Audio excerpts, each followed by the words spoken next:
Hello, hello, and welcome to the first episode of our Forgotten Realms campaign. Today I have playing with me, please just give me the name of your character, Josh. I'm Josh. Today I will be playing Blake Ashthorn. I have Oscar. Hello, I'm Oscar, or Salty. I'll be playing Bellinor Willowwinds. I have Jamel. Hey guys, I'll be playing Thornham Deepstone. Okay, and I have Moon. Hello, I'm Moon. I'll be playing Kai Morngrove. Excellent. So, we begin in Waterdeep. Waterdeep is a bustling city on the coast of the Sword Coast. Within the Forgotten Realms, Waterdeep is an important trade hub, but more importantly, it is an outpost for adventurers and nobles alike. The nobles are incredibly wealthy and they like doing their own things. Occasionally, you get noble adventurers who just want to go and seek the world, but they'll pay regular adventurers to escort them to make sure they don't actually have to do anything or, be in any trouble. And one of the most regular hangouts, I would say, for adventurers is the Yawning Portal. And within the Yawning Portal is where we start with our group. Can you tell me a little bit about the Yawning Portal? I can indeed. Is it the sort of posh end of Waterdeep? Is it the dingy end? Okay. The Yawning Portal was built about 180 years ago by the Lord of Waterdeep. And it was built on the ruins of an old mage's tower. It has most of its renown for being the primary opening to the Black Undermountain. The Undermountain is a humongous dungeon built by strange wizards and added onto by other wizards over time. It is said that no adventurer has traversed all levels of the Undermountain. And some adventurers have gone down and are still going today, with contact regularly up to the top and have never ever made it to the depths. The Undermountain is rumoured to hold all sorts of unusual treasures and monsters. And it is all at the bottom of the Yawning Portal. The Yawning Portal is, therefore, primarily... excuse me. The Yawning Portal is primarily an adventurer's bar and tavern. However, it is also party to lots and lots of other adventurers who... lots and lots of other people who come to witness the adventurers and their ploys and their tricks and their games. And to there's a lot of gaming in the bar. There are lots of different tavern games going on and lots of different floors. I really can't get an image without the DM links. But I will send it with the DM links because I think it's worth seeing to get an idea of the image. Right.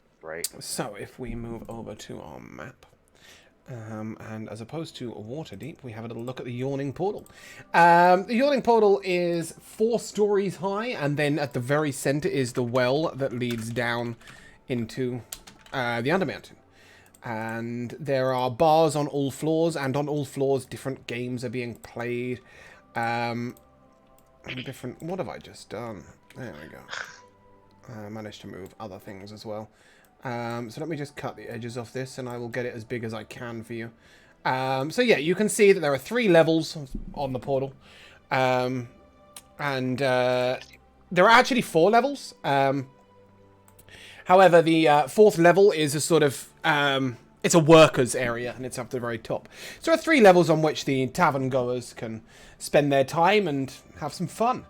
Am I going to need this picture for No, anything? not at all. This is just reference that there is a well in the very center where adventurers are lowered down into the Undermountain. I wanted to make sure, because I literally cannot see it on my phone. No, that's absolutely fine. Okay. Nevertheless, I will copy that image. I'm actually just going to do that into our channel so that you can reflect on it at later times. Yes, Josh? Sorry, did you say where the well goes?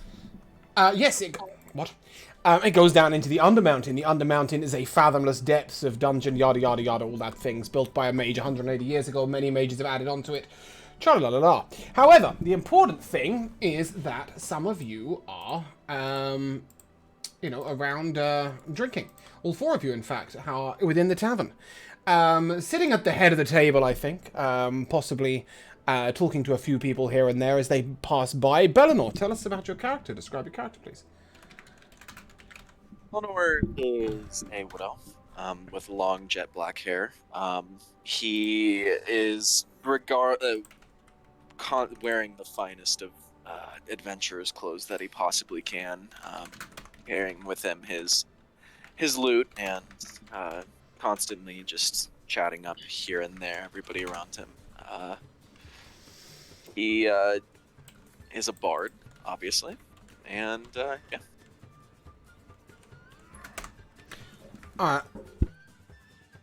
Anything else you want out of me there? You muted yourself. Yeah, I was yelling at my computer. I muted to do that. There we go. This is what I was looking for. I didn't want to start playing you a random bit of Tavern Brawl music. That would have been perfect, though, considering Yawning Portal, right? Blake, as you sit at the side of the table, a little away from the regular patrons of the inn, please describe your character. Okay, so Blake Ashthorn is a half elf, but you wouldn't really notice because he has long, wavy brown hair that hides his pointed ears.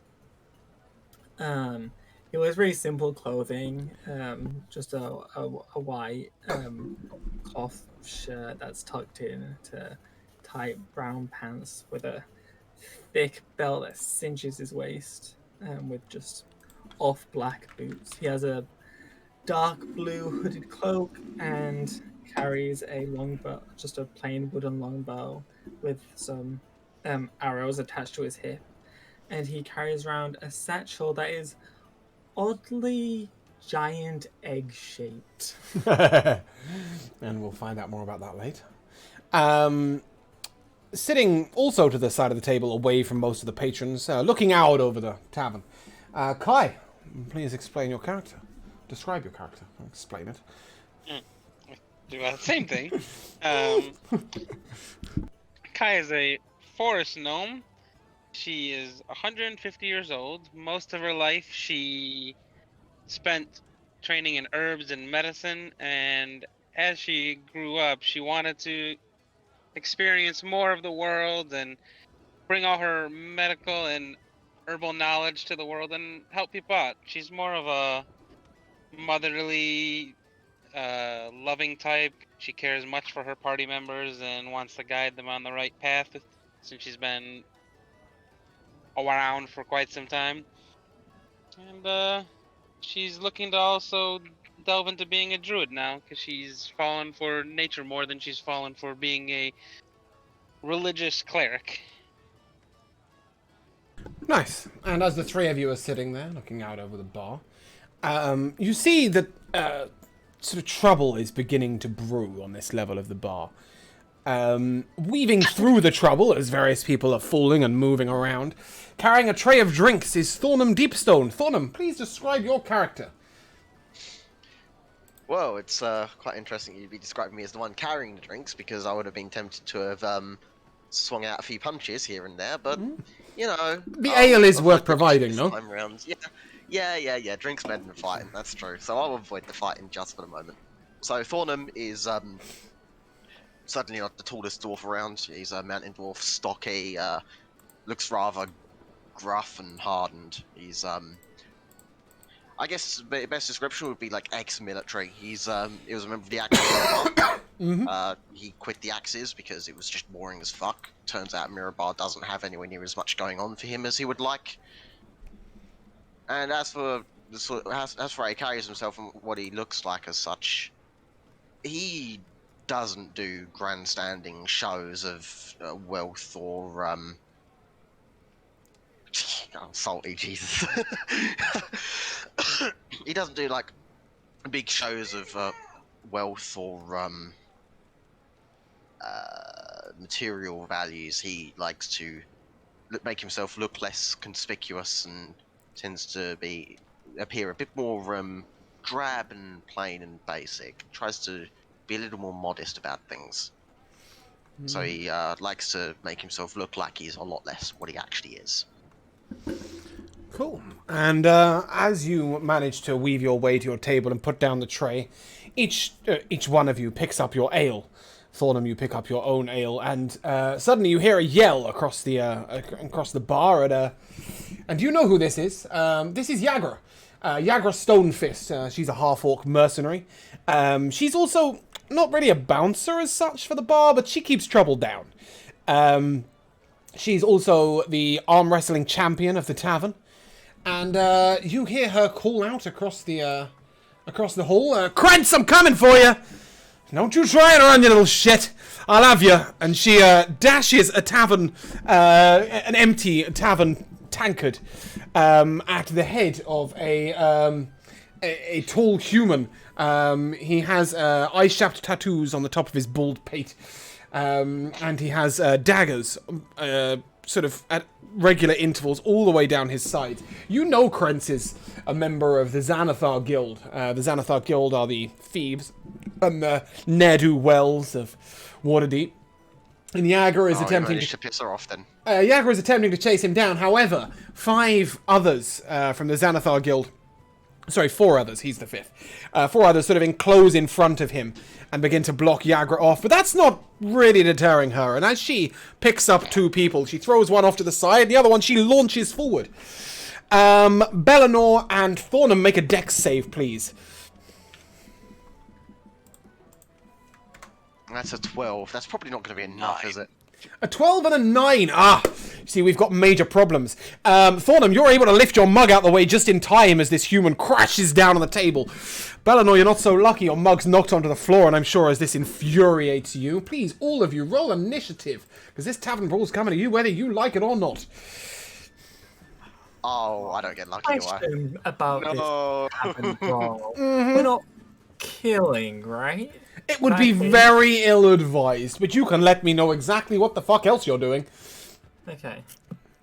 Weapons are normally not drawn, or you can expect people to draw weapons on you. Okay. Kai, as you see Bellinor's ale spill all over the floor, some of it got on the very bottoms of your... Are they skirts? I think they are, right? But you've at least got wet feet. Yeah, skirts. Let's just make sure you're aware. E4 is currently on top of your table. Isn't that exciting? You see Yagra barreling towards you through these mercenaries. Yagra is 1 for the purpose of anybody using the map, by the way. Please tell me, Kai, are you doing anything? If so, what are you doing? I would like to. This guy is the person that's actually trying to like stop her, right? One of the people on your table is somebody who tried to prevent her from getting to her quarry. Her quarry is sort of behind your table, a little bit back to the right. Okay. So I'm gonna attempt to help him back up. How are you doing? So you're just gonna sort of shove him back to his feet off the table? Would you say he looked like he got beat up a bit, like some damage? No, he's Not just really, he's really looking fine. wet. It's really wet. Okay. I'd say I kind of I jump up on the table, and I grab him by the hand, and I try to pull him back up with all of my weight, because I'm not Okay, he is a spindly little shit, though. He's only 4'9". He's a spindly little guy. You would assume that he is half elven and very lithe. And as you stand up, you pull him back up to his feet. What, in front of Yagra? I'm going to give you 2 choices here. You can pull him to his feet to block her, or you can pull him to his feet so she can land a punch. I'm gonna pull him to his feet, and I'm gonna block her. Oh, okay. You're going to attempt to block Yagra. Okay. That is a take. Okay. Now, let's calm down. The bandit from this Thieves Guild group steps out in front of Yagra, E2, and he swings his fist at her. He hits her clean in the jaw, and you see that she sort of pushes her jaw into it, and one of his knuckles may have broken. Oh my. Yep, the second bandit jumps on her back, and she will continue to walk with him on her back. Good God, you all rolled shitty initiatives, didn't you? Bandit 3, however, jumps out in front of her and stands his ground, nice and thick. As Bellinor, you see this, your ale has been spilt. Our little friend E4, the spindly little shit, has been stood back up on his feet. And just to make this really clear, you guys are currently around a table, obviously. Oh, that's not what I was trying to do. Where are my counters? Sorry. There they are. So you guys are currently sat around a table. What exactly would you like to do?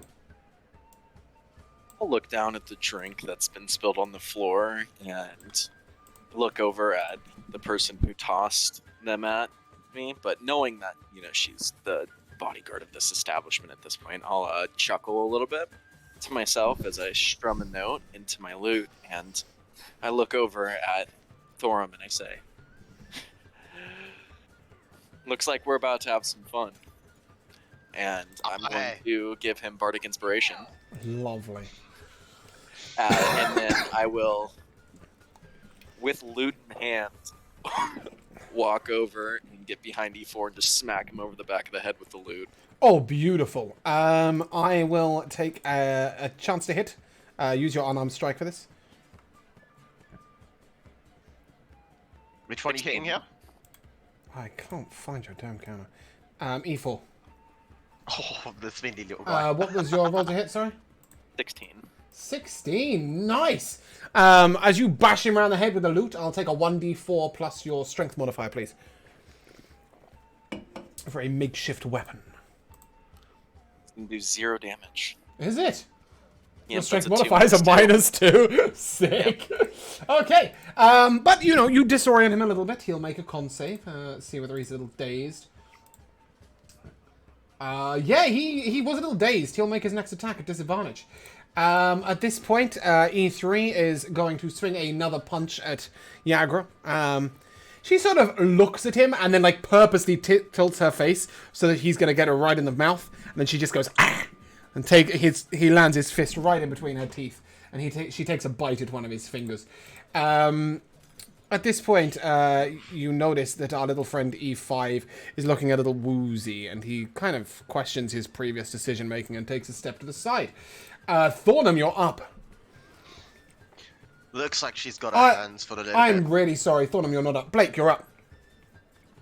Sorry. Pressed skip twice by mistake. Okay, so Blake's kind of obviously stood up from the table and has his arms wrapped around his bag. Okay. With just one important piece of information I may have forgotten. You guys are on the second floor of the bar, and there is a balcony just a little way to your right, where the ground floor is below. Just making that clear. Carry on, please. With his spare hand, he's got his tankard in. Mm-hmm. And he's kind of I guess a few steps to the left. Well, at the moment you're sat at the edge of the table. Do you want to stand up? Stood up. Okay. So as you stand up, please give me a constitution check. Let's see how much you've had to drink. Not a lot. I'm not a drinker. I don't think so. But it's some potent stuff that old Thornham's brought out. He likes the dwarves' drinks, That's a 14. A 14? Yeah, you're fine. You've only had one. You're sober as it gets. Where are we going? Yeah, so I'll take a few steps away from the fight. Uh-huh. And then towards the person who Yagra's chasing, or just back towards the wall? No, left. Okay, left. Yep, that's fine. Yep. This is as far left as you can get. I shouldn't really. Yeah. And then with where the hand I'm holding the tankard in, I'll down it and then launch it at E1's head. Fantastic. Oh, the person who's running away. Yeah. Beautiful. Make an attack roll with advantage, please. This is an unarmed attack roll. No, sorry. It'll be just roll me a dex check. That'll do it. Roll me a dex check, because you're not proficient in tankard. That's 19. Great. Roll me a 1d4, please, and add your strength modifier. Or subtract it if that's the direction that goes. 1. 1? Woo! Okay, however, he will make his con check to see if he is dazed. Oh dear. You guys can see my rolls, right? Yeah, cool. E1 is prone. Oh, yeah. Sorry, Thornham, you're up. Right. And currently, you're still sat at this. you're sat at the table. Right. I'm gonna take one singular swig Yeah. of my drink. Is that the whole mug or down just on a the bit table. of? Okay, you're leaving the mug Just a there. bit of. Okay. Yep. And I'm gonna rather annoyed at this disruption and interruption. I'm going to charge straight at E1, and I'm going to dive straight on their back and pummel them in the back of the head. Okay. So I'd like to be like on top of them and punching at the back of the head. On E1, yeah. Yeah. Okay, you guys are really taking sides here, aren't you? I like this. I'm gonna hold them there until Yagra gets there. Told us and that we Yagra have can to away. take this campaign partly seriously because it's kind of difficult. Yeah, That yeah. includes having brawls. Okay. So can I roll to fight this fucker? Cool. Yeah, just give me a straight attack roll, please. Unarmed. Yeah, that's a 24 Assuming hit. you're hitting him unarmed. Yeah, it's unarmed. Okay, and with that, give me a 1d4 plus your strength modifier, please. Yeah, that's 10 damage. 10 damage? That's Yep. not possible. Your strength modifier can't be plus 6. Oh no, okay, never mind 9 then. I was looking at the 6 on the damage, which was the default thing that it was listed. That would be Oh, that's plus why, your 'cause proficiency it was modifier, so I'm 1 guessing plus- your strength modifier is plus yeah. 4. Strength's plus 5. Alright, you lay him out low. Okay. And with that, we conclude your turn. And we get back up to Yagra. Okay. Yagra picks up E2 by leaning over her shoulder, grabs him, and then she'll grab E3 with her left hand, she'll clap their heads together, and launch them off the balcony. E2 and E3 are out of the fight. Nice. Okay, however, Kai, you're up, sorry. I was about to skip you. Is E1 unconscious or just he fell? Yeah, he is unconscious. I knocked him the fuck out.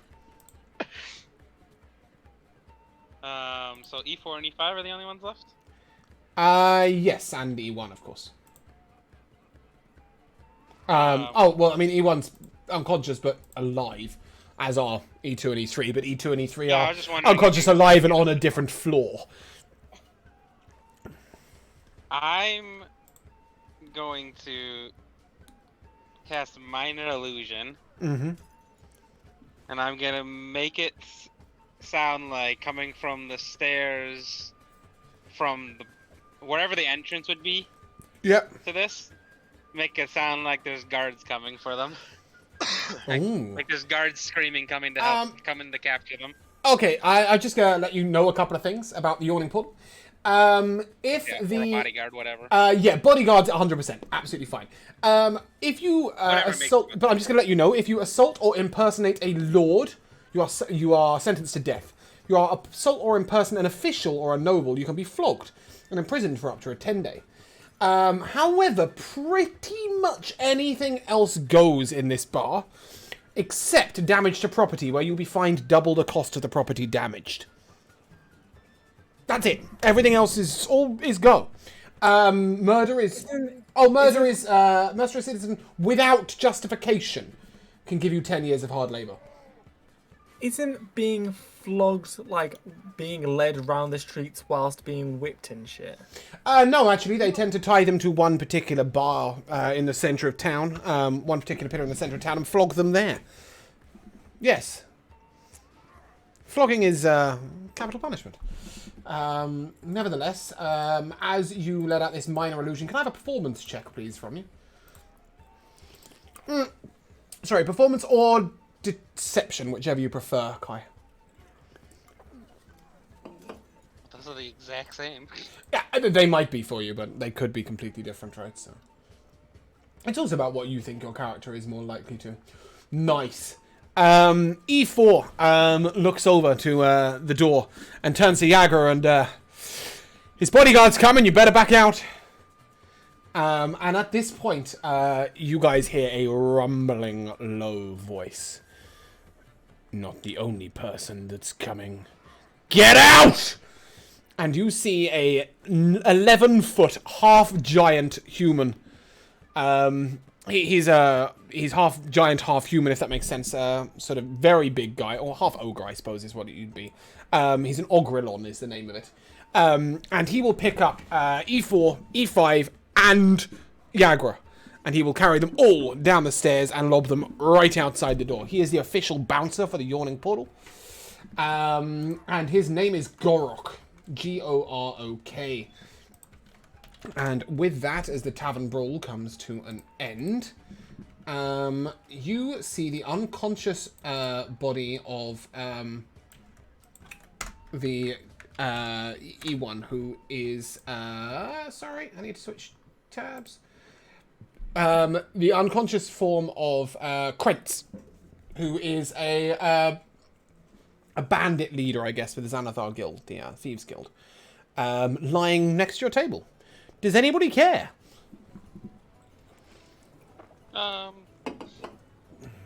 Sir, are you alright? He's out cold. He definitely can't eat you, mate. That doesn't hurt. It doesn't hurt to check. So, the This hill is the guy giant that went and... Yaga was after, right? yeah, so the hill giant went and grabbed Yagra and dragged her out, right? Yes. It's sort of hill giant. He's an Ogrelon. He's half ogre, half human, Right, actually. Good, yeah. Right, yeah. But... yeah, I get what you mean. Tell you what then I'll do. Do you reckon I can sling one over my shoulder? And, Oh, yeah. Easily.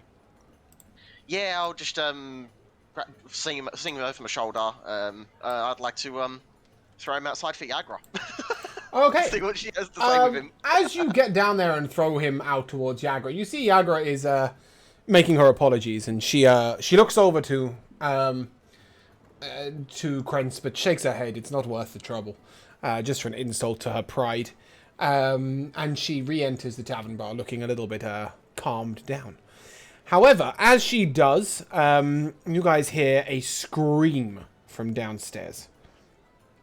And as you look down, you see that coming out of the well, crawling out of the well, is a nasty green creature. He has two heads.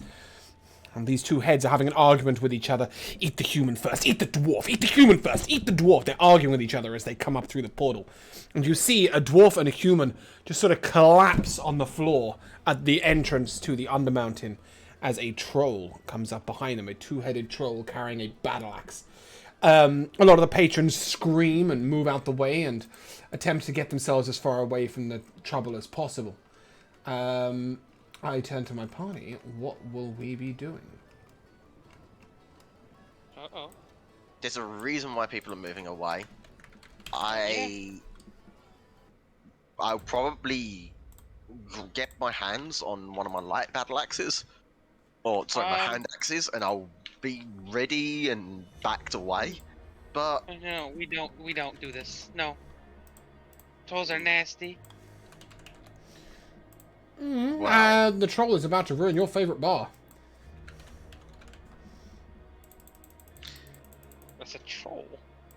It's bigger problems than a troll as well, as you see that he is flanked by numerous tiny troll-like looking creatures with strange sideways noses and large torn ears. And you know these to be sturges. There appears to be 7 or 8 of them. Oh, that is very loud. Sorry, give me a second. As you look down at this fight going on, a large human with a beard, who is known to be one of the stronger adventurers in the bar, leaps over the bar, drawing his greatsword, and goes to stand out in front of the troll to stop him from getting to the human and dwarf upon the ground. As he attacks, he calls on the bar, and the adventurer's here! Focus on the little guys, I'll hold the big guy at bay. I'll just immediately yell out, "Aye!" And I'll begin advancing down towards one of the little guys, getting ready to throw one of my hand axes at the little guys. Okay, so you see that big boss dude is there. Yeah, go on.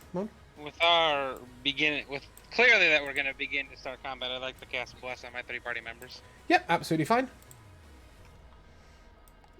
So for this purpose, you guys are going to be down on the main floor.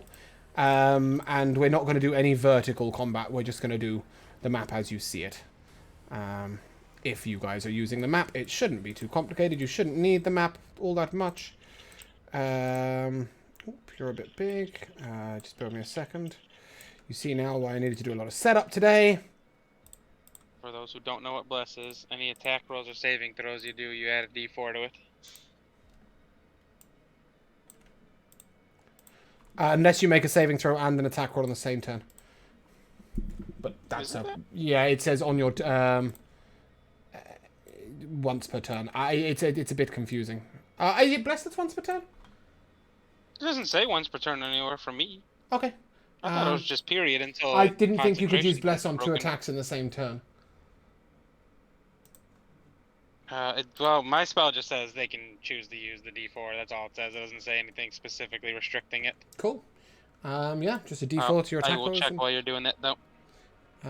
Yep. And if you guys would like to roll initiative to help out, our friend Dernick would greatly appreciate it.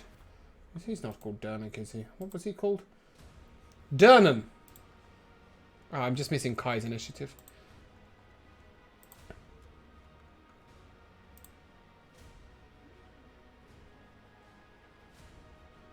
Yeah, no, that's absolutely fine, man. You're right.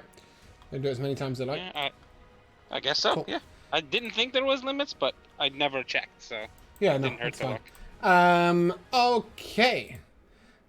We begin with Blake. As Blake, you leap over the edge of the balcony, I'm assuming, to get down to the main floor. You're all headed down to the main floor. Sorry, let me just move our party counters to a place that makes sense. As you guys will be off over here. And this is Dernan is number 1. He's the guy confronting the troll. He's asked you to focus the smaller guys. Okay, so I'm gonna run over to the balcony that's looking down. Sorry, I did just say we're going to play this on one floor just for my purposes. So I would say that you've all leapt down to be on that floor. Yeah, sorry. From there, you can play out in anywhere in the area you like, but using the balcony is going to be a nightmare for me to understand because I've got no way of differentiating on the map. Why? What's the problem? I just wouldn't do that, but that's fine. Well, it's fair to say dude, the balcony is hanging out over the edge of the well, right? So the enemies are underneath your balcony. That's why. So the 3 floors are all on the same sort of space, right? So you can't shoot through the floor, so you'd have to leap down to help. Sure. Certainly try. Yeah. Sure. Okay, cool. Sorry, carry on. I guess I will shoot at E2. Yeah. Cool. What was it? That's a dirty 20 to hit. Yeah. And that is 8 damage. Nice. As you But when the arrow, like, what am I hitting? you're hitting a small 2'6" creature with shaggy hair and torn ears. It looks like a mini version of a troll, but with pale skin. It is called a sturge. You can Google it. if you Okay, like. yeah, I don't want to favor foul that. That's fine. No, well, That's it. as you let loose with your arrow, it fires out across the room and takes the sturge in the throat. It knocks him back, and you see him fall to the ground dead. Does that conclude your turn, Blake? I mean, unless I can also throw my companion rock. That was a bonus action. Bellinor, you're up. I'll look over at the tiny little fucking creature that just came out of the well in front of me, the closest one. Yeah. And Quite a long way, but I'll- yeah. Yeah. E5. And I'll shout over at him. You fucking little piece of shit. You're gonna ruin my fucking bar. As I mock him viciously. That is a 15 to save. That is a nat 1 for a 0. Yes, that is 4 damage. Hey. Sorry, that's what? 4 damage. Okay. As you shout at him, he claps his hand over his ears and falls backwards down the well. He's dead. What? And, What a way to kill someone. Any bonus turn. action? yeah, and I'll turn to Blake and I'll say, "An excellent shot, friend. Maybe after we kill the little ones, you can hit the big one," as I inspire him as well. At this moment, E4 comes running out and hits Dernan in the side. Yeah, that's gonna hurt. And you see that he digs his claws into the side of Durnan and begins to cling on. I'm always careful with saying that because cling on. A, B, C, D, E, F, G, H. E8. Okay, E8 is going to 5, 10, 15, 20, 25, 30. Yes, he is. He is going to run up and attempt to latch himself onto our friend the Bard. That's a 17 to hit. Oof. Give me a second. I'm going to, instead of getting hit here, reaction cast Silvery Barbs. Okay. That's a 12 to hit you? That will miss as I it basically make him rethink the fact that he was going to latch on to me, and then I turn to who's next in combat. Thorum, I think. Yeah. Thornham. And I turn to Thorum and I say, "Get this shit off me," as he has now advantage Nice. on his next attack. Another one will come running out at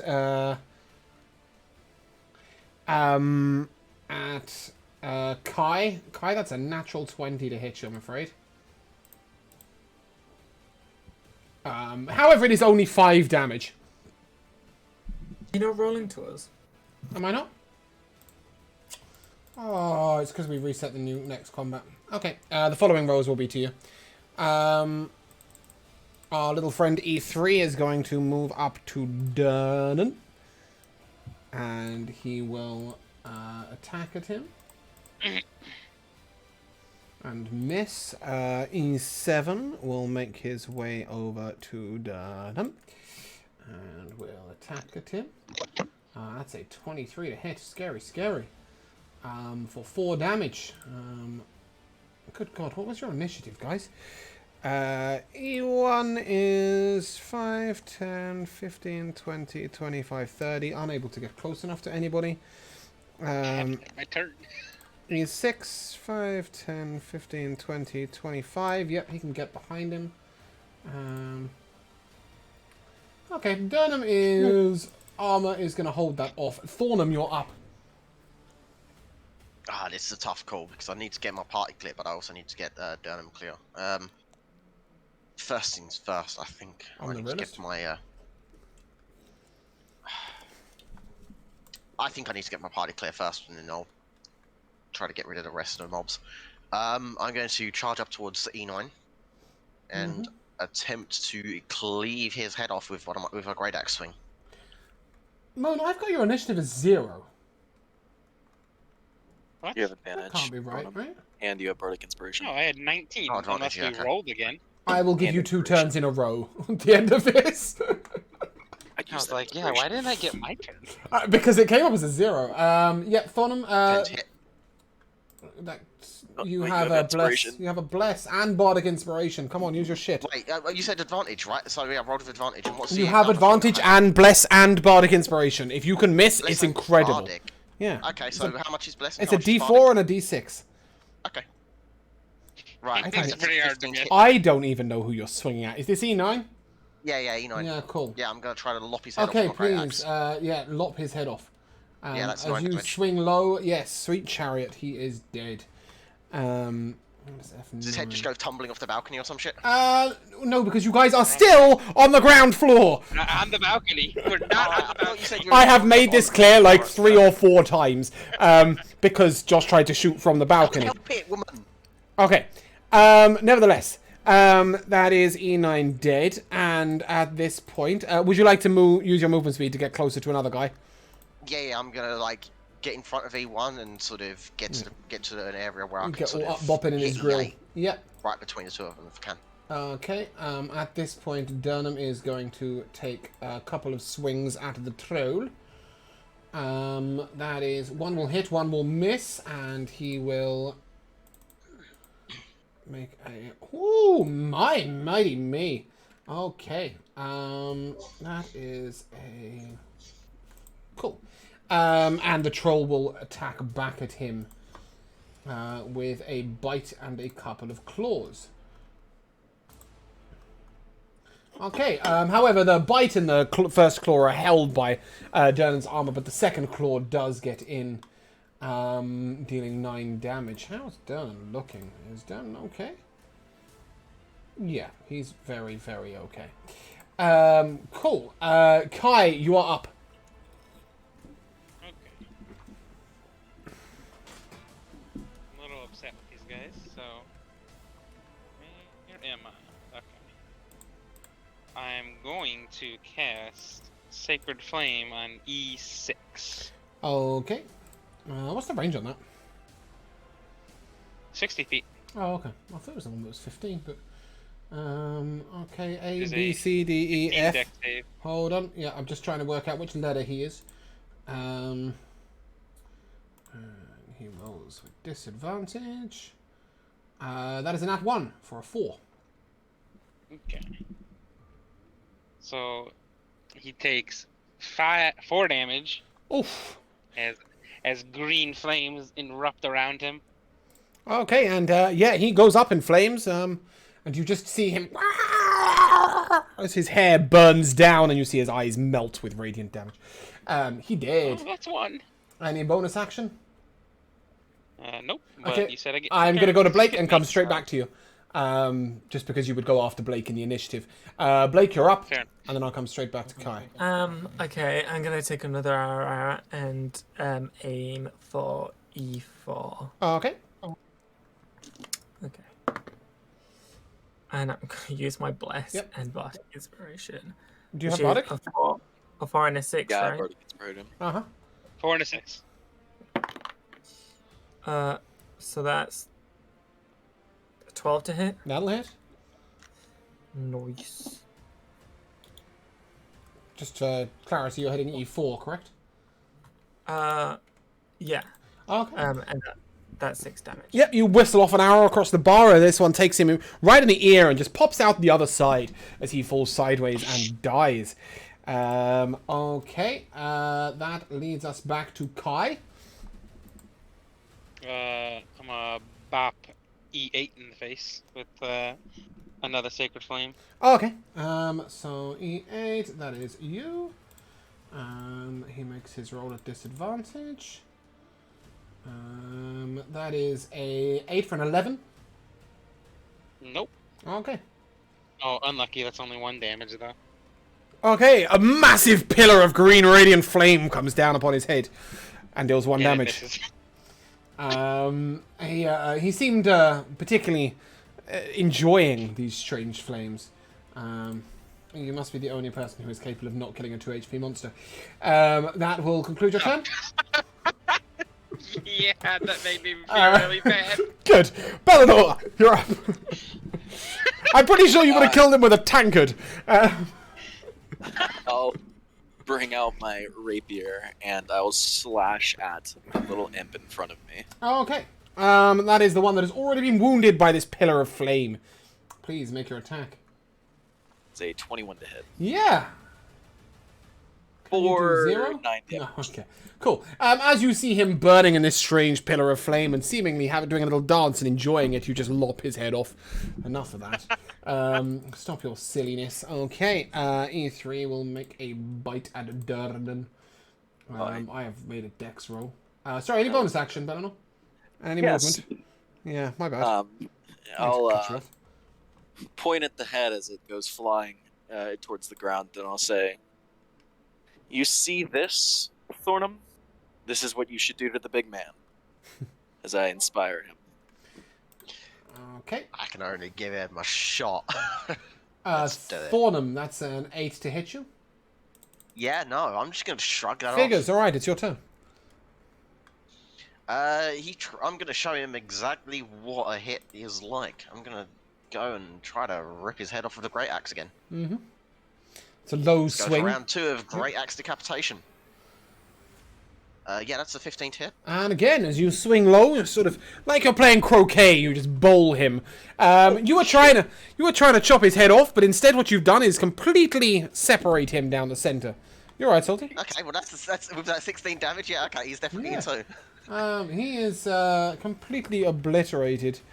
If you could split your damage, you could have just wiped out 8 of them. Yeah, fair enough. However, you can't. Movement speed? 25. No, where so are you I would going? like to run up alongside E7 and get a flank on for our Yep. Okay. Yeah, let's go for Does that. that include your No, turn? Yeah, that'll be my turn for now. Yeah. Okay. E7 will turn around and take a bite at you.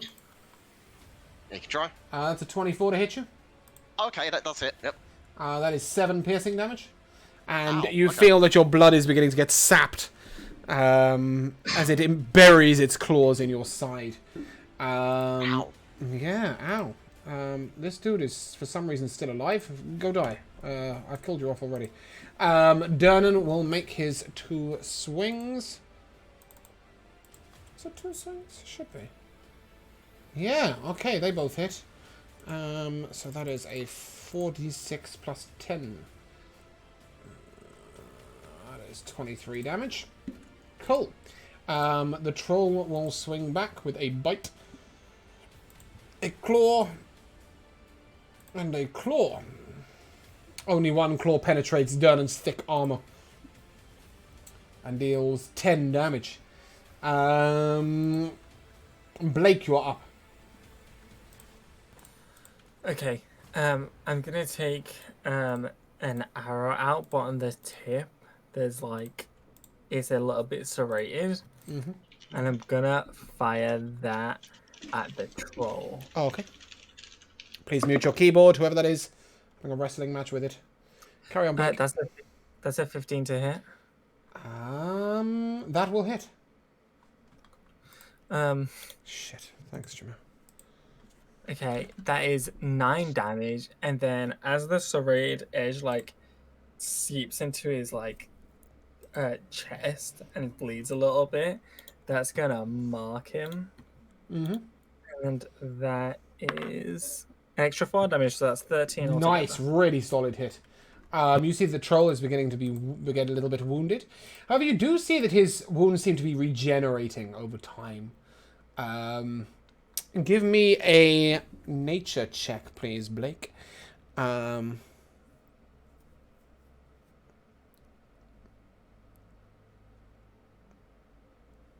you just said Blake. Wait, what? A nature check.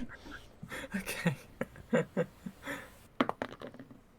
That's a 18. Okay, you are familiar with trolls, and you're able to tell your party as well. A troll will regenerate from the smallest part of its body. If you cut it into 6 arms, into 6 pieces of arm and leg, it will grow into 6 trolls. These body parts must be burnt.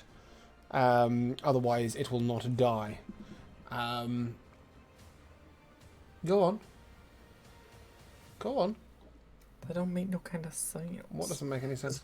Surely he wouldn't regenerate as long as we don't chop him up. No, he regenerates even from the center. It doesn't matter what you do to him. If you crush all his bones, they'll all regenerate. The only way to finish a troll is to burn it. Okay, then I'll just... Don't really yell, but if I had a message, I'd message everyone. You can Burn yell. him. You're in the middle of a tavern fight. I don't think he would. Like, he'd want to tell people, but he's not the shouty kind of person. Okay, well, speak relative. I mean, can send a you're, text you're some of the message. only people in the bar as the rest have all fleed outside. You can probably just say it in a normal voice. Alright. Burn him. Kai, you're Who's up. that? Burn him. Does radiant damage Nope. count as Nope. fire damage? No, right? Nope. Okay. Well, You can use a suck a dick. torch and a tinderbox if you want, or a candle off a nearby table. Yeah. I got more important things to do, That's okay. like keeping my friend from exploding to when he walked up to the big troll. I'm gonna cast healing word on the fuck is Jamal's character's name? Thornum Deepstone. Thorman. I'm going to give him a healing Thornum, word. yeah. Cool. It is 10 health. Good lordy lord. Does that say +8? That does indeed say +8. Alright, okay. Life cleric, baby. Life cleric with 20 wisdom, I'm assuming. Yeah, with 20 wisdom. Yeah. Holy And shit. nasty. Nice. Yeah, baby. Back to full HP you go, I'm pretty Yeah, sure. thank you. I'm feeling and stronger then already. I'll- Let's go fuck him up. Action? And then I will turn and Sacred Flame the troll. Okay. Or no, hold on. Is there any other sprigs alive? Yeah, there's 2 little dudes. One of them has got its claws latched into Thornum's side. E7. Okay, I'm gonna Sacred Flame that guy. Can't wait to... That is probably a good idea. Roll the one. I've rolled to hit, but it doesn't really matter. I've got a 3 on the dice, which is a 6. There's no way I rolled a 1 again. Okay, well, you know, you've annoyed him. Does that conclude your turn, Kai? Oh my word. Fucking worst ever! Yeah! Bellinor, you're up. At least I gave I'll, you a good heal. I'll look at the troll and I'll whisper a very sweet melodic melody as you see him start to cringe in pain. That'll be a 15 wisdom save. That is an 11. There's 13 damage and he must use his reaction to get as far away Unfortunately, from you as he can't go anywhere right now. He's pinned with his back to the pit, and I believe it states that it won't walk into like a pit, etc. Which doesn't move in obvious danger grounds, such as fire or pit. Yep. Yeah, sorry. But nevertheless, it's a really good bit of damage, and he is looking very wounded. Very wounded! I've turned to German. Exciting. Any bonus action? Yeah, hold on. Any movement speed? With my movement speed, I will walk up to a table, and I will interact with object and grab an ale and a candle. Ale and a candle. Like it. Very priority straight, this guy. Jamal, you will take 7 piercing damage as the guy with his claws in you continues to rake around inside you. Ow. Yeah, ow. Fuck me. Jesus. He is. He's fucking you with his claws. Thornum, you're up. Can I grab my maul instead of my great axe for this one? Just for the Yeah. head of it? Yeah? Yeah, I'm gonna try to bash this guy's head in with the maul. The little while one? it's clinging onto it. Okay. Please do. Yeah, that's a 21 to hit. Okay, you are able to insert the top of his head into his boots as you turn him pancake. Does that conclude your turn? Not just yet. I would like to. Can I go up and to the right of the troll right now? So I'm sort of like you somewhat can get- behind it. You can't get anywhere near behind it. The edge of the Right, pit okay. is here. Okay, in that yeah. case, I would like to go around to the left side. Not actually in melee range of the troll, but like 10 feet, 10, 15 feet away. Thornum. No, I'll take you like this, so you don't provoke an attack of opportunity. You can get about there. Yeah, Is that nice. alright? Yeah, yeah, Cool, and I'll okay. grab the hand axe in my kit, and that will be my turn for the time being. Okay. Durnham will take another 7 piercing damage. He will make his 2 swings at the troll. 1 will hit. Oh, the maximum damage greatsword swing. Nice. The troll is severely wounded, but you see because of its regenerative capabilities, it is not out of the fight. It makes a bite and 2 slashes at poor Durnham, who is beginning to look really beaten up. Despite being a CR9 creature. Yeah, that is a lot of pain. Let's do that. What was crit damage? It's a 6. Oof. Yeah, he's in a bad way. Blake, you're up.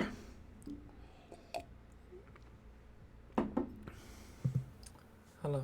Hello! I'm just wondering.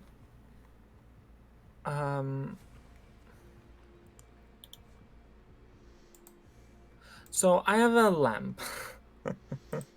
Does that have like oil in it? Yeah? Okay, and is it light? Can I light it? Is that an action? Yeah. No, it's an object interaction. Okay, so I would basically like to pour some of the oil on the tip of an arrow, and then light it, and then fire the flamed arrow at the 2-headed troll. Okay. Can I do that? Yeah. Why not? I wouldn't normally allow it, but this is more for a finishing blow. I will just ask you to roll to hit. I'll be aiming at the same marked place Figures. where I picked him before. Yeah, I just need a roll to hit. That is a 23. Okay, and as your arrow strikes this wounded troll in the shoulder, you see the flames begin to immediately spread all over him. He goes up like kindling. And Durnham kicks him over the edge of the pit and swings his sword out, clubbing the last little dude through the head and ending the fight. Just bear with me a second. Just take a swig of the ale, please. Yeah, go ahead. and then walk over to the edge of the pit and pour the rest of it into the pit and drop the candle. Okay, ale doesn't light, but nevertheless. I'll, You drop the limp wet and then over the to my, flame. I'll limp over to my tankard and just down the rest of the ale. Okay. As the patrons hear that the fight is over, they begin to sort of wander through. And Durnan turns to you. You fought well. I would like to immediately begin inspecting Durnan and Thorn for all our wounds and stuff. I will let you inspect away, but employees of the Yawning Portal who are used to patching up the wounded from tavern brawls, etc., will step forward and you will all be restored to full health. I would still do that as a fantastic, thank you. character. Yeah, of course. Of course. And I think, you would make sure that they're doing a proper job. Oh yeah. And Do it then, this way. And then a gentleman who, with a lot of swagger, sort of pushes through, doesn't get too close to the monsters, and he sort of says, "Oh my, you're such mighty fighters, such incredible warriors. You must be adventurers, am I right? I could use your help. Come on, let's take a seat at the table." Why not? Here, I'll buy you all an ale. Excellent, well, wonderful fighting. Now you're speaking our language. So magnificent. And he looks to Kai and says, "You raise the powers of the divines like nothing I've ever seen. Your talents with that loot must be incredible if they are anything to match your battle capabilities. You here, you know, have you ever missed a shot with that bow of yours? And the mighty swings from you, dwarf. I fear anybody who takes you on in a wrestling match. Your strength is undeniable." And he sort of strokes his moustache and adjusts his little floppy hat and tightens his scarf. And he says, "Anyway, Volafamp, get on. Chronicler, wizard, celebrity, at your service. I trust you've noticed the violence in our fair city these past 10 days. Yeah, we were just a part of some of it. Indeed. I haven't seen so much blood since my last visit to Baldur's Gate. But I seem to have misplaced a friend amid all this odious malevolence. My friend's name is Floon Blagmar. He's prettier than he is clever. A lot more beauty than brains, if you take my meaning. And I think he took a bad way home the other night. Don't know what could have happened to him. He could have been kidnapped, or worse. I don't suppose you could track him down. I'll offer you 10 dragons apiece. And I'll give you 10 times that when you find Floon. Might I prevail upon you in my hour of need?"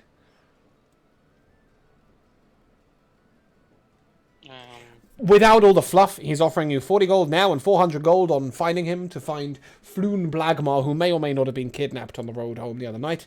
Yeah. It seems to me that this might be a task that we're capable of, but maybe not in the speediest of manners. Mm-hmm. Well, speed is of the essence. My friend may be in danger, you know. Well, I mean, we'll do what we can. Well, Kai, what's your passive insight? 17, right? Yes, Yeah, insight yeah, is yeah. indeed 17. Okay, so you get the idea that whilst he's definitely, being honest about what's happened, he may be stretching the truth about how much he can afford to pay. Would you be able to show us all of the money? Well, you see, I'm currently awaiting royalty payments from my wonderful book, Volo's Guide to Monsters. I am beginning to work on a new book, The Guide to Spirits and Spectators. It seems that the majority of my knowledge about spirits is mostly restricted to those of an alcoholic nature. A good book of spirits, it must be. It will be. Sorry, go on, Blake. Hi. Would I have know anything about this book? Oh yes, of course. Volo's Guide to Monsters has really taken off. It's been excellent on the shelves. It's available on D&D Beyond for $29.99. Nevertheless, it is a popular book that's sold well. Salty, you all right? Have you died? You just fucking did that. I think Oscar's died. Yeah, I think you killed him, but I broke him. That's yeah, you depressing. broke him. I'm gonna wait a few minutes for him. I think we'll take a short break and we'll come back when our drunken player has returned to his full health. We'll see you in a moment.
Why, hello there. Welcome back. So, our group had been accosted, quite frankly, by Volo, or otherwise known as Volo Thampgedan, writer of the Volo's Guide to Monsters. He assures you he's working on a new book, Volo's Guide to Spirits and Spectators, but most of his knowledge of spirits is to do with alcohol.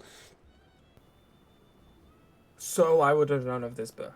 Because Yes. you kind of cut off before you really... Volo's Guide to Say it. Monsters is incredibly popular. You would have found it on D&D Beyond for $29.99. Nevertheless, in general, it is in every bookstore you've been to, and many an adventurer carry it by their side to understand things about the nature of their enemies. Volo, however, you know to be a braggart and an embellisher of facts, and most of his knowledge of the monsters is garnered from other adventurers. So you created basically Gilderoy Lockhart. No, he's a lot more genuine and a lot softer. He claims some bragging rights, but realistically, he's quite a soft-hearted and genuine person. And as Kai challenges him on the money he'll have, he looks at you and you can see he's beginning to tear up a little bit, and he says, "Please understand that I will have the reward. 100 gold each. I will manage it, even if I have to break into a few little debts. Just, Floon is so important to me, and, well, we were merrymaking at the Skewered Dragon, you know. Give me a knowledge check, so intelligence. Probably Thornham. You're probably the most likely to have frequented this place. Actually, Bellinor, you may know of it, because some of the bards frequent it. So Bellinor and Thornham, an intelligence check, please. Yeah, no. 5? I have a +2 and I got a 5, so. Okay, and Thornham? 0. Oh, 0. Okay, yeah, cool. You've heard of the Skewered Dragon, but you can't really recall anything about it. Anyway, Volo turns to you and, well, you see, we'd been frolicking at the Skewered Dragon, and well, I left, and that was the last I saw of Floon, and yeah. So, would you assume that he'd still be within the city, or?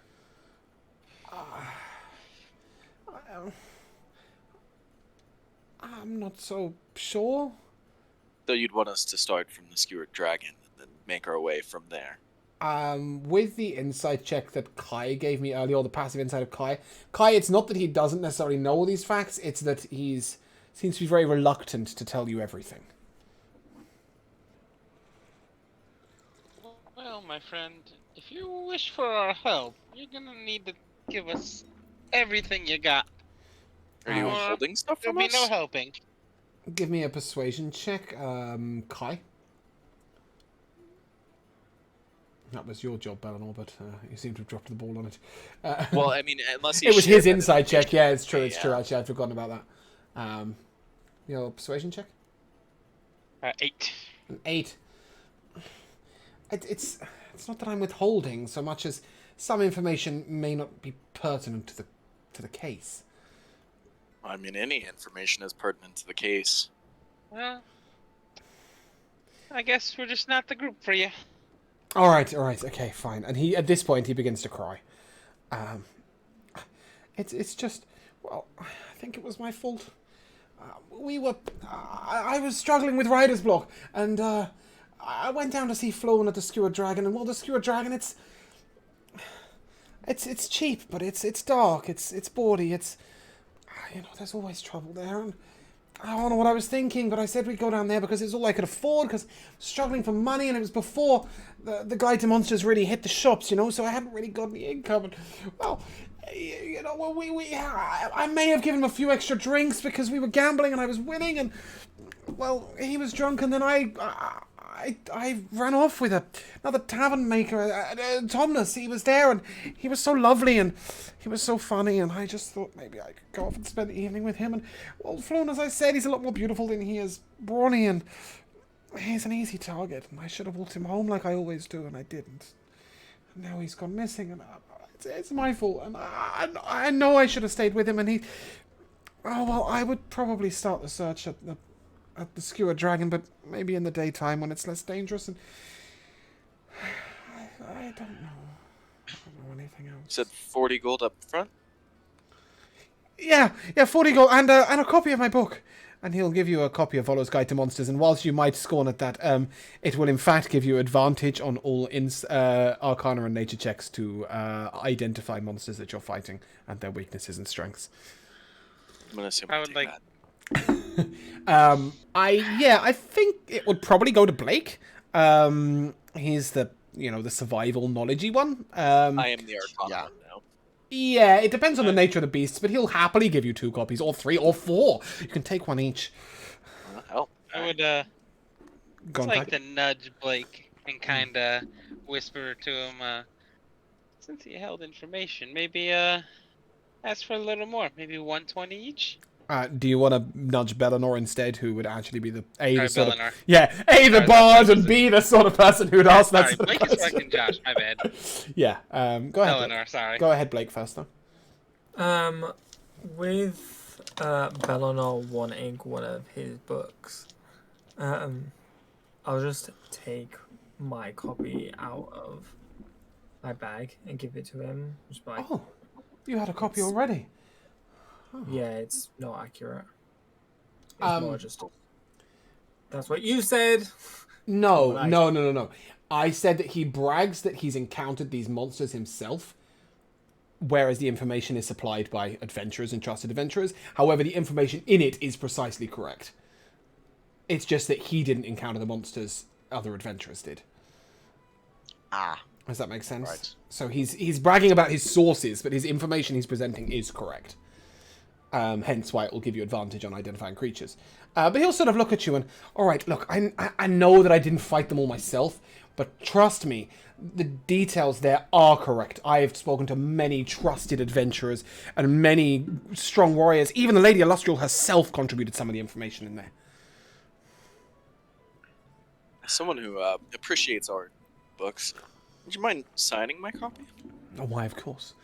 And he takes out the most foppish, overly embellished, golden engraved quill ever. And he sort of flourishes his name all across the front page. Not the front cover, the front page. And, Thank you. and to whom am I addressing this? You can address it to me, Bellinor. Bellinor. Bellinor, the mighty bard whose bite is as sharp as his wonderful instrument playing. Yeah, you should see my art, friend. Indeed, I should, but nevertheless, if you do find my friend Floon, you can ask at the bar here, and I will make sure the money is ready for you, even if it comes off my tab. I appreciate that. Now, a couple of my friend back here, he seems to think that with you withholding information, you're making the job more difficult than it should, and honestly, I would agree. Would you consider upcharging a little bit, because you're being very difficult to work with? Look, 100 gold's what I can promise, but if I can get any more, or if Floon is willing to stump up any himself if you find him, and I will be most persuasive, then I'll most definitely pay you more if I can, but I can't promise more than I know I'll be able to achieve and gain and gather. Well, when the time comes, I guess we'll speak more on that. I'll do everything I can. I'll nod my head like this is okay. ah, damn it. Well, at least you're honest. Indeed. Well, Can't make any guarantees. sometimes, it seems. But I'm I- assuming with my passive insight, he's being truthful. Still. Yeah, he's 100% telling the truth. He stretched the amount of money because he's desperate to find Floon. Yeah, He I very got much that. feels No. responsible. I know, based on my appearance, you would assume that I knew the location of this tavern, but could you point us in the correct direction? Yeah, he will gladly tell you that. No, I didn't mean to click that. Come back. Come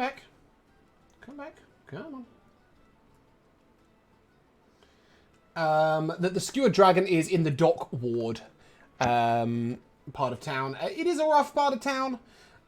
If you go in the evening, you may run into trouble. but you know, with a group of 4 with weapons, they probably won't be much trouble for you. Yeah. He said to go in the, it seems like that's no issue. We'll set about it tomorrow. Okay. There's a few other while you're here, there's a few things that might take your note, and he will mention them to you. As he turns to you, and although you fight like mighty, well-experienced adventurers, I can't help but feel that maybe you're a little newer to the Yawning Portal, or at least you don't bandy your name about too much.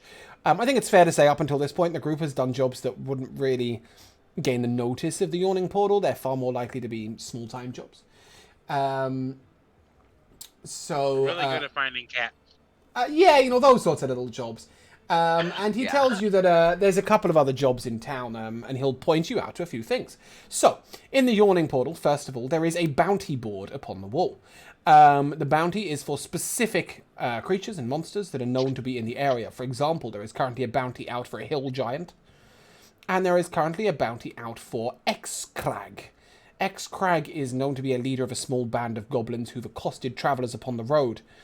They are charging a toll to pass, and when this toll is not paid, they have harried the merchants with arrows and such. They're not really killing anyone, but they are causing trouble. You know old Zoblob is a deep gnome, and he has put a quest out on the quest board. The quest board is like a large notice board. You'll see a few other notices are like, would anybody like to buy my old chest of drawers, you know, and seeking somebody to fix a strange quartz clock. But a couple of them are quests of people who genuinely seem like they're in need of help. And, Old Zoblob is a shop that's sort of strange knickknacks and unusual magical items. And he is looking for somebody to retrieve something from the first layer of the Undermountain, which is the dungeon underneath Waterdeep. And finally, you notice a very unusual quest, which says the person who's given it out is called Selic. That's Sellic. And Selic is looking for somebody to retrieve a dog and deliver it. It's the only information given. Okay. It says, retrieve my dog and deliver it. I'd say the 2 that are seem probable and possible by us at our current equipment and that which we have. I'd say probably dealing with the goblins and even the first level of the mountain. Okay. That does seem interesting and exciting. I'd be in. If we're going out of the port of Yawning Portal, I'd say we deal with finding the lost folk, and we also attempt to deal with the goblins before we go down. Sounds like a good plan to Just me. bear with me 2 seconds. The goblins are a little way outside of Waterdeep. I'll just be a moment. I'm just going to open a window. Right. Sweating up.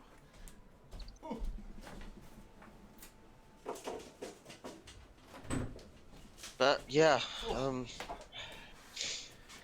giving it a little thought. Yeah, that plan doesn't sound too bad. Sorry. Sorry, did you say you're leaving the tavern? Well, I'd assume we'd start fresh in the morning. Yeah, there's no point. I don't think there's much sense in going. What time of day is it roughly now? What, evening? 11:30 Like, at night. 11:30 Yep. at night, right? Okay. Yeah, not really gonna have much success going this late. I don't think so. He said to be wary of that part of town at night anyway, so I feel like in the morning would be the best time to start our search. However, as you are having this discussion, first of all, Volo looks to you and, do you mind if I take my leave? It's late for me. Whereabouts can we find you when we... Just ask at the bar. Must- He has a room Okay. permanently at the Yawning Portal. Very well. And then as he walks away, you are flagged down by Durnan. Durnan, who you protected in the fight. Durham.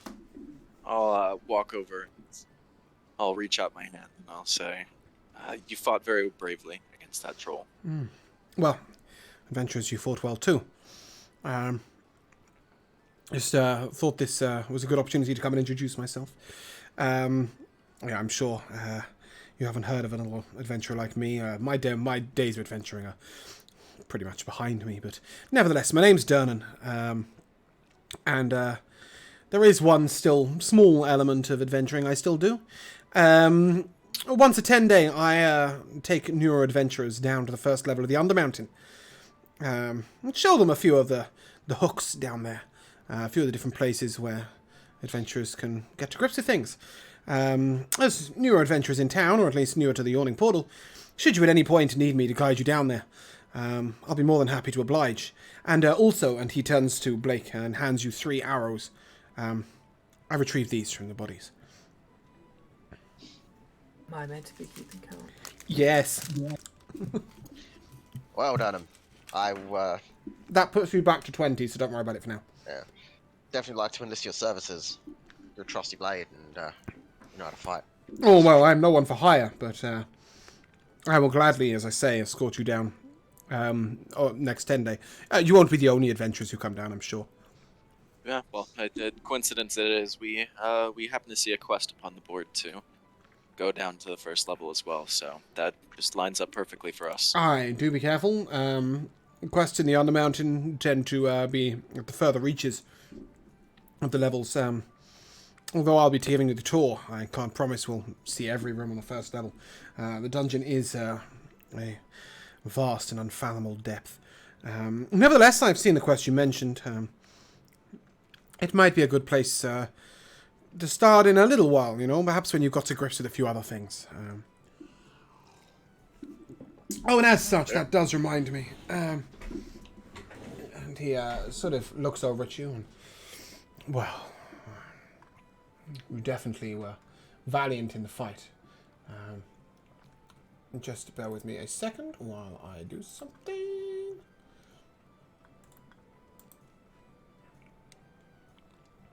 Because he is going to tell you how much XP you got. Oh. Because okay. I forgot. Could it possibly be 300? No.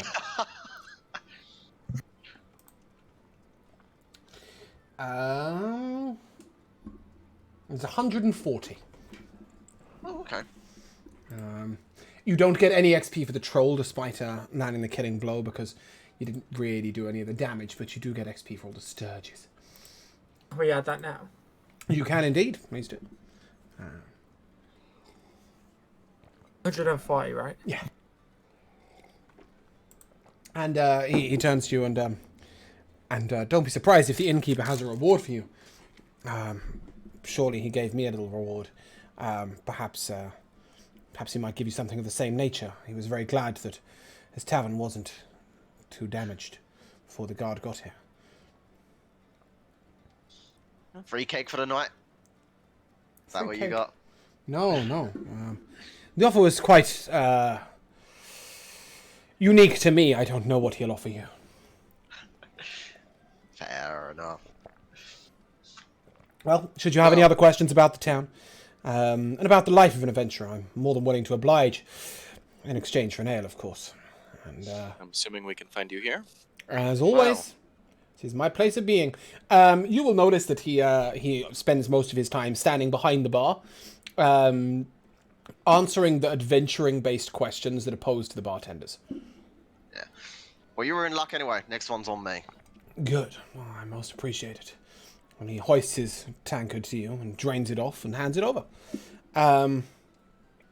If you take this to the bar, Thornham, which I'm assuming you're going to because you've just offered. Oh, yeah. Yeah. The innkeeper sees you and, I was looking for you. Aye. Well, I just wanted to let you know I'm very grateful for the help you gave Dernan here. He's not as strong as he once was. He may have been overwhelmed. Still plenty strong, I can say that much. Well, yes, but still, from an innkeeper, I really do appreciate it. It prevented damage that could otherwise have happened to my tavern. I'd like to offer you a week's worth of free lodging. A week free Breakfast lodging? and dinner on the house. He will offer each of you a room at the Yawning Portal. I have no idea where you've been staying up till now, but you sure as hell don't have a house in the city. Yeah, definitely not. I'd assume But you're yeah, probably working that's, for your board, so this will give you a week's lodging. That's quite the deal, quite the offer. Gladly take that one. I understand there's 4 of you, is that correct? There are 4 of us. Well, and then he hands you out 4 keys, and now you will understand what the top floor is for. The top floor is reached by a spiraling staircase from floor 3. At one side is the servant's wing, which you will have no access to as it is all behind a locked door. Nevertheless, to the right is the guest's quarters. Lots of people hold a permanent room here, as the rooms are in extra dimensional spaces, so you'll see loads and loads of doors all right next to each other. You can, however, take extra dimensional pockets into these extra dimensional rooms as they are designed to work in a certain way. In fact, if you were to inquire, you will be told that they were made by Elminster himself, who is said to be the most remarkable wizard in the land. Nevertheless, there are approximately 206 rooms upstairs. It's not very approximate, is it? Gave you the exact number. There's approximately 200 rooms upstairs, all right next to each other, and he'll give you 4 room keys next to each other. Room 108 to 112. Well, 18, 19, 110, 111, right? Yeah. Yeah, so I'll just grab those keys, pocket them for a second, and Aye. yeah, let's go for an order of another 5 ales. Thank you, and enjoy your stay. For 5 ales, he will charge you 5 coppers. 5 coppers, yep. Did I give any of you any starting gold? I did, right? I gave you all I starting actually gold. did, surprisingly. Okay, good. I thought I remembered. I don't have any. You don't have any? Oh, Okay.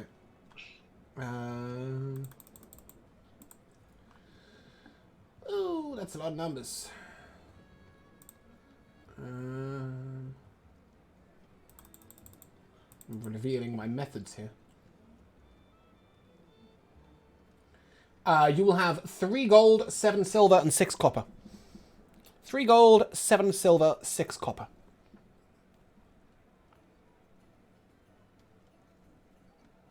Cool. Great. Yes. No. Did you not have any gold on your character sheet either? I had 2. You had 2 gold? Hold on. Oh no, I have 2 gold, 4 silver, and 3 Cool. copper. Yeah. Everybody's was rolled. I've just rolled just because apparently I forgot him. Yeah. Cool. All right. So yeah, 5 coppers for the ales, and you can stay the night here.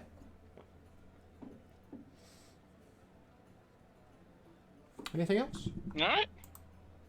Return to the table that we were sitting at previously and I'll bring Offer a those seat. for 5 ales. offer a seat for our friend.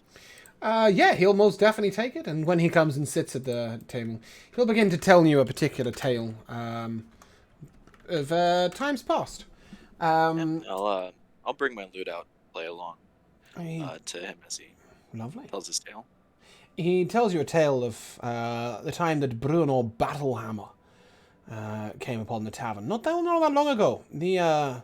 The companions of the Hall, as they're known with Dristo Erden, Canterbury, Regis of Lonely Wood, and Wolfgar, the group of 5, came upon these halls only a few months ago.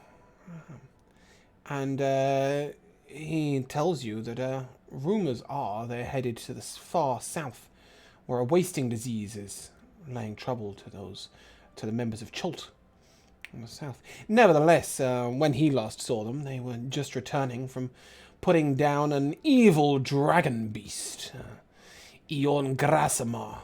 Ion Grassamar was a red dragon, or some believe he may have been a sorcerer who permanently transformed himself into a red dragon. And he had been laying waste to towns in the east, called by the King of Damara. The companions of the Hall passed through Waterdeep on their way there. And Vola will tell you he has never seen such mighty adventurers. After this tale, he will head on to bed, and you may do the same, and the evening passes without much further interest or news or anything happening, and the following morning you come down and see a very different sight. Take a long rest. Yes. On the 2nd level of the tavern and the 3rd level of the tavern, all the chairs are very neatly stacked upside down on the tables. There is a young woman mopping on the top floor. And as you come down to the second floor, you'll see a dwarf. He's grumbling away as he walks down. He's got a broom in his right hand, and sort of in his left hand, he's gesturing with his hand, and he appears to be prestidigitationing the floor as he's sweeping with the other hand, and he's moving along. Damn bastard, bloody hell. If I can hate this job, be 100 years. You'd think he'd pay me something by now. You can see that he's somehow replaced his verbal components of his spell with just grumbling. And so as he grumbles on past you, awesome. as he grumbles on past you, and he goes, "Good fucking morning, get yourself downstairs, breakfast's down inside the table. As you will, it's probably shite, but never mind, you paid for it, so you might as well eat it. Have a good day, and bugger off." And he keeps on walking past you with his broom and carrying on his complaints. However, as you get down to the lowest floor, you notice that all the tables and chairs are stacked out really neatly, as per the tavern. The whole place is being cleaned top to bottom. There's not a sign of the blood that was on the ground. The canvas has been pulled across the yawning portal. And at the bar, you see a plump lady. She's got curly blonde hair and looks to be in her 50s and human. And she waves you over and, "Morning, morning! Come on over, let me get you some breakfast." Oh, what do you have today? Well, are you having the hot or the cold, love? Excuse me? Could Hot you or the slow co- that down for me? Will you be having the hot or the cold, love?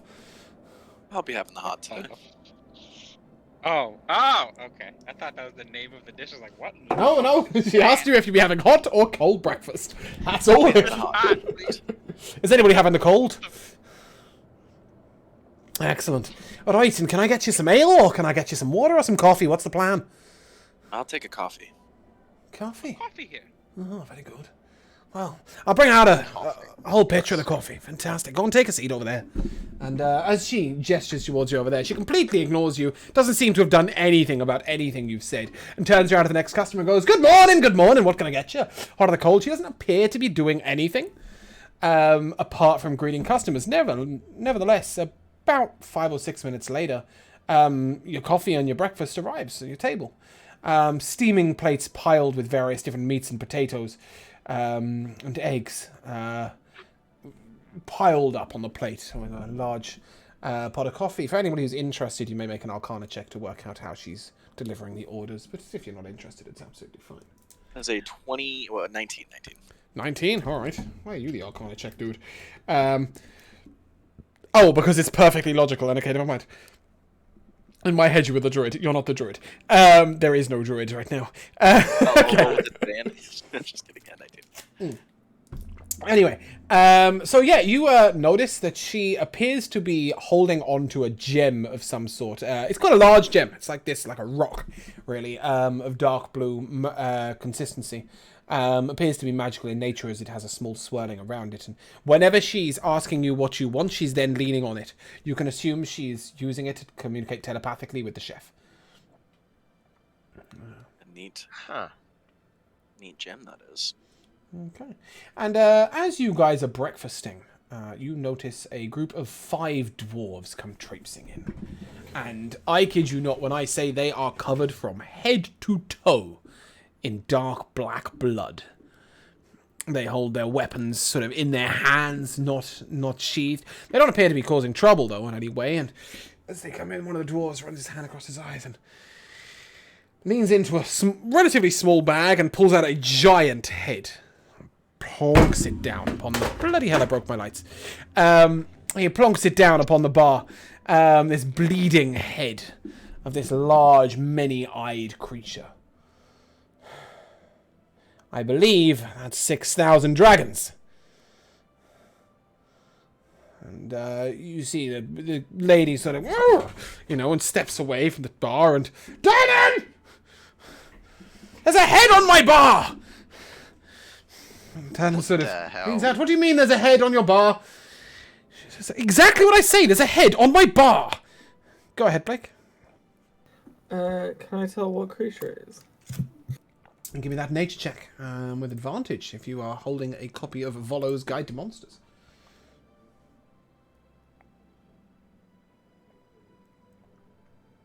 16. Yes, this is a it's an underdark giant spider. It has 16 eyes, and these are known to be really formidable beasts. Do I know the alignment? Of the monster, Yeah. chaotic evil. There's elements of neutral to it, but it takes pleasure in torturing its enemies before killing them, before eating them. And you'd also know that there is some real magic to the eyes of these beasts. They can turn you to stone, and they can also poison you with their stingers. A really formidable foe. But these dwarves, all 5 of them, sort of turn around. And, although they're covered head to toe in blood, as you look closer, I'll take a perception check, please. Also from Blake.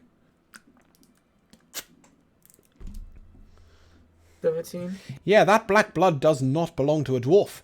They are covered in the blood of the spider. And sure enough, as soon as they've dunked this head down, before Durnan's even got out to the front of the bar, they are walking over to the bounty board and they take down a sheet of paper. Sheet of parchment appears to be the next bounty on their list. And one of them turns around and you see that he's missing 4 teeth on the right-hand side of his mouth. His eye has a huge scar all the way over it, so it's permanently closed. He looks to be about 300 or 400 years old. He's got half a beard, the other half's missing, and he holds up a slightly jagged and notched axe. And morning, lads. Morning. New here, are you? Not seen your likes about. You've not been down to the Undermountain, have you? Not yet. Aye. Well, happy hunting to you. Where's that money? And Durnan comes out and puts out this gold sack and sort of begins cleaning this head off the bar. And he turns to you again. And Ivan, that's the name. What about you? I'm Bellinor. And these are my companions. Do they have My names? name's Thornham. Thornham? Kai. Kai. And you? My name's Blake. Very good. Well, should you ever be in the need of a bounty cleared, don't you know that Ivan and the battle axes were the king of the bounties? You need anything cleared, you tell us. We delve down any mountain, any hill, any cave, any monster. If it's within our grasp, we'll get it. And we'll do so with a smile on our faces and an ale in our hands. Speaking of which, Marnie, you got that ale? And she doesn't bother with mugs or even pouring it. She just puts a keg on the top of the bar. And they soon pull their tankards out and start pouring themselves, flicking a few extra gold her way. You get the impression that they're very well respected here. And that's Ivan and the battle axes. And, turns to you and, well, happy hunting. And here. And he drops a map upon your table. Just in case you need it. It is a map of the Underdark in the local area. Local being like the whole of the Sword Coast. Okay, definitely pocketing that one. Thank you. Definitely going to pocket that one. Yeah, 100%. And good hunting to you as well. Looks like you guys slayed a very valiant beast. It put up a little bit of a fight, but nothing really manages to get past these axes. Besides, and he nods towards his comrades, this lot are too dumb to be turned to stone. Jesus. Waves his axe at you, takes his tankard, and sets off to make rowdy business Best of of luck in eating your the hunt, bacon in the bro. corner. Marnie shouts over at them, will you please take a bath before you have some breakfast? And he says, what are you going to take a bath for? It's going to rain tomorrow. He raises his mug again and begins to carry on with his bacon. Damn. What a trooper. What a fighter. As you guys come to the end of your breakfast, I hand over to you. Right. How about we finish up our breakfast and maybe make our way over to the tavern to see if we can. Go ahead and take a look, see if we can find this person, yeah? Yeah. Did he give us a description of what this guy looks like? Yeah, right. Very beautiful, but very stupid is what I heard. So absolutely nothing useful. Got it. Yeah, if you need a more specific description, he will tell you. something somewhere. That Floon is a handsome human male in his early 30s. He has wavy red blonde hair and was dressed in princely garb when Volo last saw him. He is well renowned for the golden S necklace that he wears around his neck. Well, he's probably been robbed of that then. Quite possibly. He's quite distinctive with his bright green eyes and wavy red blonde hair that is quite long.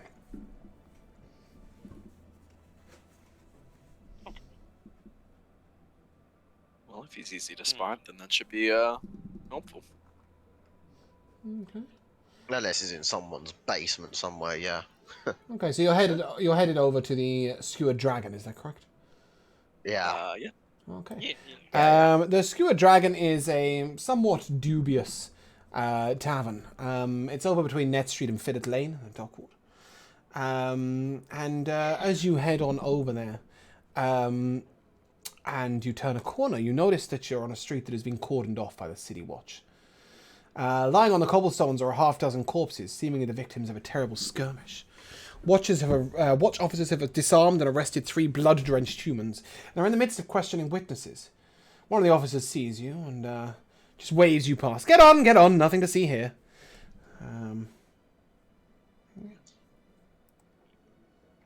Take a look Can at the I, corpse to see if, Sorry, go on, Jamel. I was going to do exactly that as well, just to see if I could take a glance at some of the corpses, see if any of them do look like our person in question. Nope, nobody appears to be anything like your person in question. The way you immediately know this is every single corpse is bald.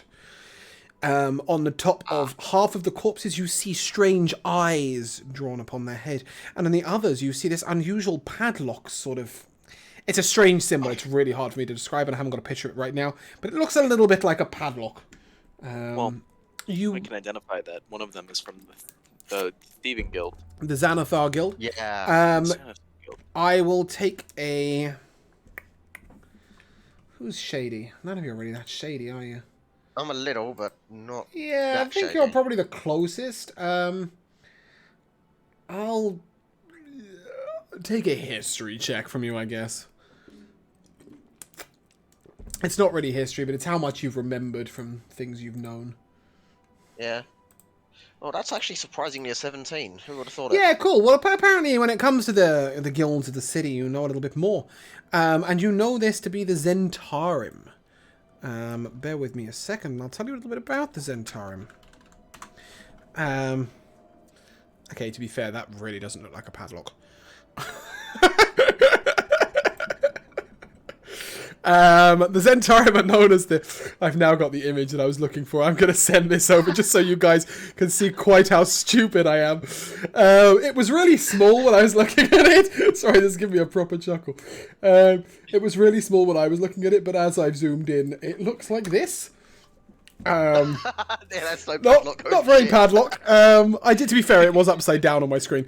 The Zentarim, or the Black Network, are sort of soldiers who are commanded by the rather cruel minor wizards who report to the truly powerful mages headed by the sly-tongued Lord Manchoon. Lord Manchoon is a sort of a crime lord, I guess. He deals with things like smuggling and slaves and poisons and contraband. Whereas the thieves of the Xanathar Guild deal with more sort of typical burglary and stabbings and such. Right.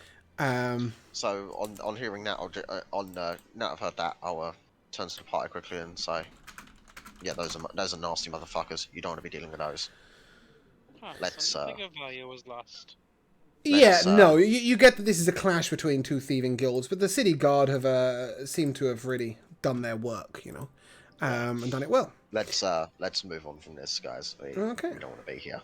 This isn't for us, no. So as you're waved on past, you head down to the dock ward, and you see tall, densely packed tenements, leaving most of the neighbourhood in shadow at ground level. The street lamps have had their glass smashed mostly and their candles stolen. And the air smells of salt and shit. As you pass by rows and rows of run-down buildings. On the corner of Zastro Street and Fillet Lane, it's an unusual shop with a sort of slightly cracked wooden facade at the top that spells out the Old Zoblob shop. And you know Old Zoblob to have been the mystical, magical shop that you had seen a job for. Some Old Zoblob had asked you to retrieve something from the Undermountain. And you see that the door is slightly ajar. And standing just inside the doorway is a gnome who is sort of pulling on a strange pipe and looking over across the road. As you look behind you to your left, you can see the Skewered Dragon Tavern. And you might assume that Old Zoblob might have seen something. Let's go ahead and... Should we go ahead and take a look then? Or do you want to talk to this guy first? We need to pay ourselves a visit to either place anyway, so... Yeah. Either or. I mean, maybe we get some information from the tavern first, and then go see if he saw anything. Okay. As you look over to the tavern, you see that it looks a bit like a ruin. Both of its front-facing windows are smashed, and a ship's anchor is lodged into the roof. Through the windows, though, you see that there's quite a large group of haggard patrons drinking from huge tankards. The damage look like it's recent, or is it No. just something that's been left decrepit for a while? No, It looks not like at all. a purposeful design to me. I think it was an accidental design that has been continued. Looks good for what it is. Fair. Okay, so you're headed into the tavern, are you? Yes. Okay, as you walk over there, as soon as you walk in, the tavern goes silent. And everybody looks over at you. Oh, somebody's playing the music back at me. Well, Jamal, What do you mean? the music's feeding back through your microphone. How? Super loud. I don't know, but it's super loud when it happens. Okay. Anyway. Is this better? Yep, that's fine. Cool. So yeah, as you look on over, just bear with me a second, so my music skip failed because I got distracted by that.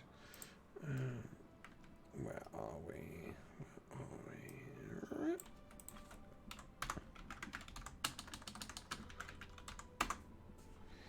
Okay, as you enter in, the entire tavern goes completely silent. One man stands up, and you see that he's got a thick black beard, sort of really raggedy black hair, and as he speaks, he's missing all his teeth. He looks over at you. Why? What are you doing in here? You just don't belong in here. Why you say that? Well, look at you. You're clearly fancy pants peeps from up the top, aren't you? You don't do belonging Fancy? in here. Fancy for Fancy? here. No, Trust me, chance, our mate. eyes know every face that comes into here, and you ain't one of them. Now, what do you want or get at? I'll flip my loot over my shoulder and into my hands, and I'll be like, I personally feel like with what I can supply, I'd be welcome anywhere. But, Like the pat you on What's the butt that? and give you guidance. What's that meant to mean? that means I provide entertainment anywhere that needs it. Entertainment? We've got the dog fights for that. What do we need you for? Well, I mean, who doesn't enjoy music? Music? Yeah, get out, you Nancy! You have dog bites. Yeah. Every night. I'm drawing my bow and putting the arrow like to his neck. Okay, 14 patrons draw their scimitars simultaneously Whoa. and ring around you. I'd put that Whoa, whoa, down whoa. if I was you. You ain't welcome here. What you want? My friend, he's very sensitive to animals. He's Like I very- said, Nancy, what do you want? We're here on a request to try and find someone who seemed to have gotten lost in his way home, coming home from this establishment. Oh, yeah. You got a name? I believe it was Selleck? Is that Selleck? No, you're looking for Floon. No. Floon, yeah, Floon. Oh, he'll know Floon. Yeah, I know Floon. Bugger didn't pay up last time he was in here. He was playing Free Dragon Ante with us, but Well, he didn't pay up. Anyway, last time I saw him, he was in with that Volo guy, book writer. He's got good tales, that one. Tells a good story of a fight or three. Anyway, Volo left that night, as far as I remember, but Flume was sticking around. He was there to see Rainier. Rainier, well, don't like Rainier around here, but he's a bit untouchable, if you know what I mean. I ain't seen either of him since. That's been 3 nights. Do you have 3 any idea nights. where Yeah, 3 nights. You say, Who's this Rainier? Rainier? You don't know Rainier? Fuck, where you been? Buried under a rock? Rainier Neverember. You know, the old open lord, Dagolt Neverember, his son. Chip off the old block, that one. Just another spoilt, rich noble who likes to rub our noses in it. Sounds like a right charmer. Yeah, he's a twat. Anyway. do you know where we could find him? The 2 of them have got some business going on. They frequent a warehouse down on Candle Lane. I'd know I pulled some boxes from at some point. You want the snake symbol on the door. But I don't know if they've been seen around there recent. Well, it's better than nothing. Looks like we'll be paying someone to visit him. Well, you Leave do you what to you it. want, but I'll get out if I was Stroll you. that straight out. Okay. Thank you for the help. apologize for my friend. He is very sensitive to animals being harmed. Nancy, get ahead. You can see that although these guys, they're all a little rough around the edges, they're workers. They're not nasty or evil, but this is their entertainment. This is their patch of ground. Dogfights are a regular thing here, but it's not like they do it because they hate animals. They're quite proud of their dogs and care for them quite well until they fight. But they're incredibly defensive of what's their right as local common labourers. And they don't want no nobles poking no noses in. Go ahead, Blake. At some point during this campaign, when you forget about this place and you forget that we've been here, I want you to know. And I want you to be able to come back to this timestamp and remember that I said that I am burning this place to the ground. Okay, you're going to burn everywhere that has dogfights? Because you might be better off just stopping the dogfights. He didn't want to stop. You want to get involved in the politics later on, you're more than welcome to. Burning down taverns, you're going to have city guard problems. Nevertheless, as you head... Getting caught. I will remember. Sorry, what? Said whoever said I was getting caught. True enough. Regardless, as you head out, you see the gnome sort of trailing on his pipe across the road. Are you headed over to the gnome, or are you looking for this warehouse? I'd like to head over to the gnome first. Okay. Yeah, as you head over, a cloud of lavender-scented purple smoke trails out of the shop door. As he sort of stands in front of you. Every wall behind him is painted purple, and every dusty knick-knack on the shelves is dyed a deep violet. This hairless old gnome stands in front of you and wears plum-coloured robes. Sorry. His cheeks are decorated with 9 purple face-painted eyes. He looks at you. Hail and... This is old Zoblob's shop, and he says, "Hail and well met. Come browse the shelves of the most curious curiosity shop in the world." And as you look to the right, you can see that it is named after the stuffed beholder in the window. Oh my. Bloody hell. Yeah. That's got to be a story and a half. So you're here to shop? For a few different reasons. We saw, well, first we saw your request on the board, and we were interested in that. Oh, aye. Yeah, I'm looking for somebody to retrieve my my golden arrow. It's a seeking arrow. It's made by the elves, and it's golden bronze. And when fired, it never misses its target if the blood of the target has been put into the arrow. But What an interesting little trinket. pardon me if you don't mind me saying, look a little wet round the ears for such a dangerous quest. We're we're working just- our way up to it. Yeah, we're just inquiring at this point. If it's still available when we feel that we're ready. You know, it's in the Undermountain, under the Yawning Polarite. I'd work your way down, not up, if I was you. Yeah, Fair. yeah, we're starting our way down there soon. Yeah. Anyway, Working our way up metaphorically. might I interest you in some wares in the meantime? Perhaps something to strengthen you. As you look around, would you like a description of some of the strange items here? Because they're... I think... Sure. I really want to Yeah. tell you about some of them. Yeah, go for it. So, there is a strangely painted cameo carved in the likeness of a hideous person that appears to have real hair stuck to it.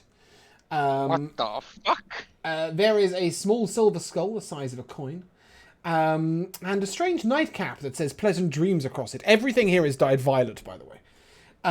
There seems to be a doorknob attached to nothing. And a small packet filled with pink dust. A fragment of a beautiful song written as musical notes on 2 separate pieces of parchment. And there is a couple of scabbards that he informs you as yet have never fitted. He's never found any weapon that would fit within them. And lastly, what takes your eye, Thornham, is a wine bottle approximately 5.5 foot tall. That on the front has a very pretty label that says "The Wizards of Wine's Winery" at Wine Dragon Wining Crush. 331442 wine. What? It's a lot of wine. That's I really wanted to read that out. Quite That's the yeah, only reason I asked. That's quite a vintage thing. It is. There's all sorts of things here, but nothing appears particularly useful. There is a large vial that's labelled Dragon's Blood, probably the most useful thing here, however, it's suspiciously purple. Make of that what you Why the will. heck is a dragon's blood purple? Because it's not Dragon's Blood, Jamal, that's the point. You tit. I wouldn't fucking know that, would I? Anyway, how's mine to help you? You want to shop, or is there something you're looking for specifics, or did you just come to inquire about my quest? When we were walking past earlier, we noticed you eyeing over at the tavern across the way, and we were wondering if you might have seen anything interesting. I see a lot of things. But on whose behalf are you asking? You see, I see for certain people. And they keep me well, if you catch my meaning. Fair. We were just wondering if you'd seen a beautiful man with reddish blonde hair, possibly. Might that I have, might that I haven't. What are you offering in exchange? Do you have any unusual trinkets? A couple. Any purple ones? Not purple. It's very specific about the purple bit, guys. I'm not gonna lie. But I could maybe perchance try you dyeing could something purple. dye You it can purple, try. yeah. Any trinkets, or you want to pay in a different way? Do I have anything purple? I don't know. Do you I'm have gonna anything purple? I'm gonna give him my companion rock, whose smiley face is painted with purple paint. Okay. He's gonna roll an insight on that.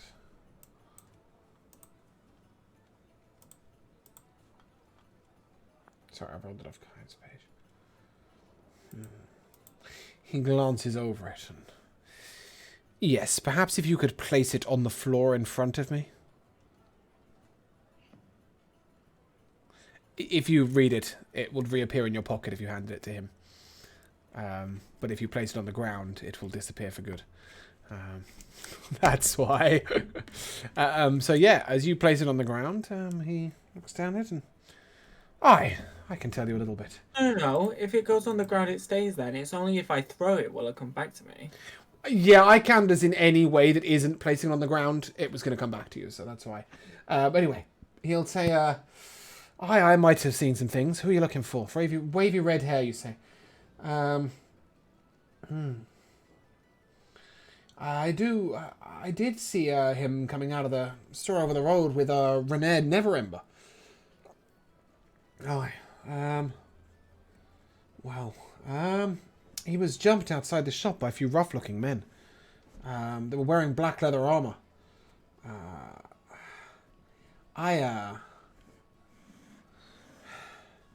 didn't recognize any of them, and by that I mean none of them was Xanathar boys. But I did see a black tattoo of a winged snake on the head of a couple. Apparently that's what it is. It's not a padlock, it's a winged snake. Who knew? Yeah. Maybe if I read ahead I would have known. But anyway, yeah. He was they were jumped outside, dragged away. It was a couple of nights ago. 3 nights ago? I don't know. I've been smoking a little bit of this. And he blows it in your face. 3 nights. Yeah, 3 nights is what you were told. Is when Volo left him.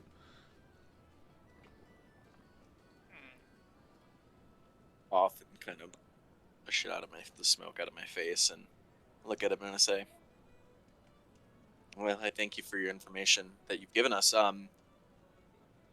May I inquire about those 2 sheets of music with notes on both of them? What is it about that that's so special?" It's from the song of the Elf Song Tavern in Baldur's Gate. I believe it is the earliest recording of the notes of the song. I have a listening orb here, though, if you want to hear the song in its fullest. I would love to. Okay, and so you shall. Bear with me. No, no! What have I done? Sorry, guys. I thought I was typing in the box, but apparently not. And, yeah, he will,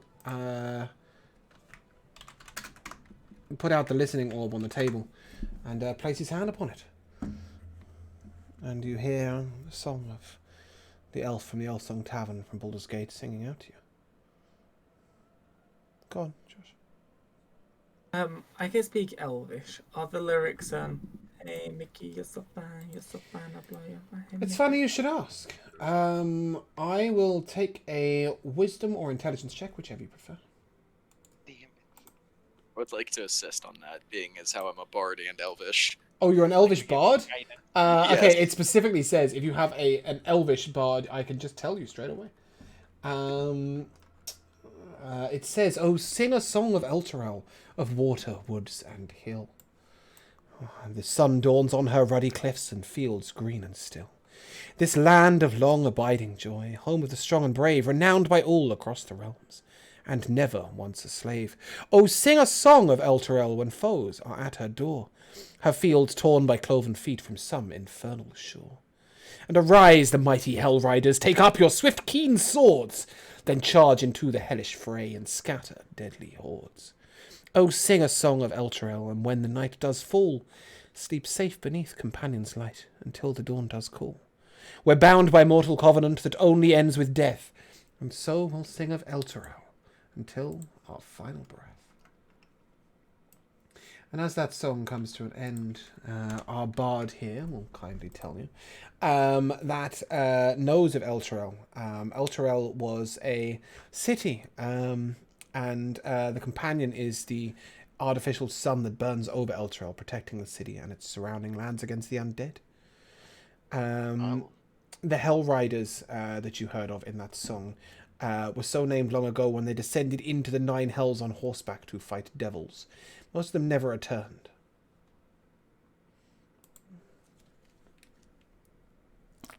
Say that the sheet music that he has is incomplete. It is indeed. It is only the first 2 lines of the song, but they are a wonderful relic. He will tell you that the price is 1,700 gold pieces. Oh. If You will find we- almost every item in this shop is similarly priced, sorry. There's Go ahead. If we killed him, would we get XP? Two That's questions. that's not a question for him. That's a question. Is that how the XP is gonna work? For the most part, civilians grant no XP. If you have a reason, role-playing wise, story-wise, to take someone out, then they may well grant XP, but it's more likely that the results of the kill grant XP. So, for example, if you took somebody out in a decent position in the Thieves Guild and then attempted to replace them by infiltrating the Thieves Guild and acting as them so that you could find out information about the Thieves Guild, well, yeah, you'd get XP for killing a civilian. But if you stab a shopkeeper because you like his wares, no. You won't get any XP. You might get thrown out the campaign for being a murder hobo, but apart from that, you're all good. But no. Yeah, let's not go down that route then. Yeah, also killing him would, at level 1, would result in a wonderful, lovely early campaign ending death for a lovely Blake Ashthorne. I'm guessing that's because he gets the death penalty. No, it's just, you might find this gnome to be somewhat formidable. After all, he will inform you that he once survived the something or other of the something on the other tab that I've closed. He once Good one. He once survived the detonation of a gas spore in the Undermountain, and inherited some stray beholder memories, driven by a compulsion to carve out his own domain. The gnome Selvin Waterdeep and brought the old Zoblob shop from its previous owner. And he put the beholder in the window that he slayed himself, and stuffed it so that he could use it as a way of watching out for the Xanathar Guild. Oh. Well, that's pretty wild. Yeah, probably not the person you want to start a fight with right now. I don't know. That sounds like a pretty easy fight for us. Regardless, Right, I'll be back in 1 minute. Right, sorry, 1 second. yeah, that's fine. Regardless, he will sort of nod at you and smile, and well, if you manage to find my my missing arrow, please let me know and bring it back. I'll pay you well. I got the plan, guys. We just paint everything purple. They'll be too distracted to fight us. The prize for the arrow is 1,000 gold pieces. Holy shit. That's not a quest we can take right now. Yeah, no, not really. Nevertheless, oh, I'm really sorry. I'm just going to retcon something slightly. The men who frequent the warehouse on Candle Lane with the snake symbol on the door are not the two you're looking for, but the men who captured them. Apologies. I missed this section which says, 5 men followed them out. No one in the tavern knows what happened after that. The men who left shortly after Floon and Rainier haven't been returned to the tavern since, but they are known to frequent a warehouse on Candle Lane. Look for the snake symbol on the door. I'll look at the gentleman standing, the gnome standing across from us, and I'll have him. I'll kind of motion towards the cloak on my back as I shift it into a deep shade of purple, and it goes long. And I look at him and I say, "How much would you value something like this at?"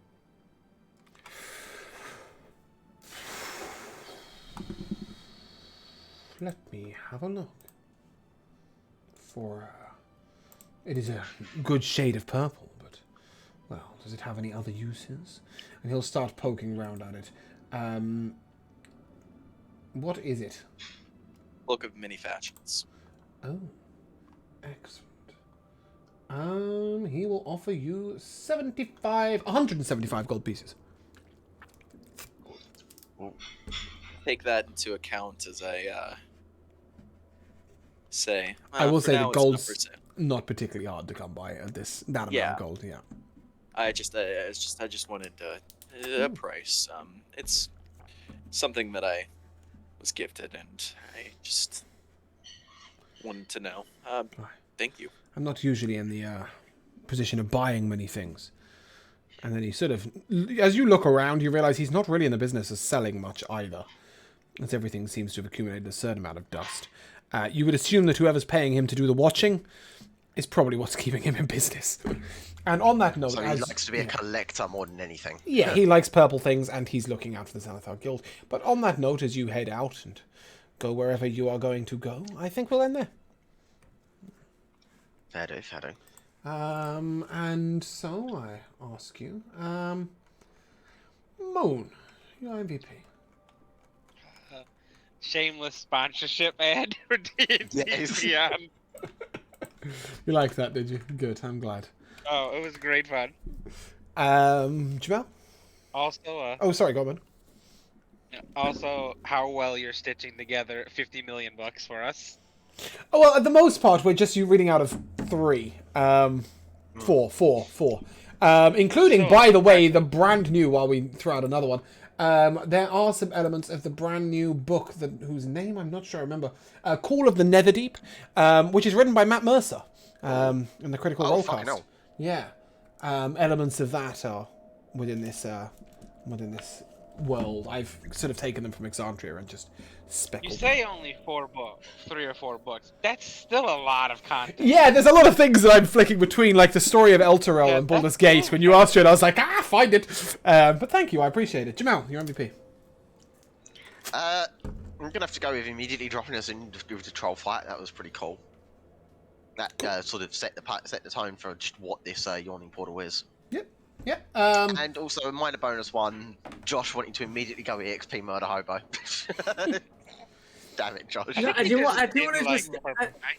I didn't want to just kill. I just wanted to establish that if we were like 2 feet away from a level up, we could just kill someone.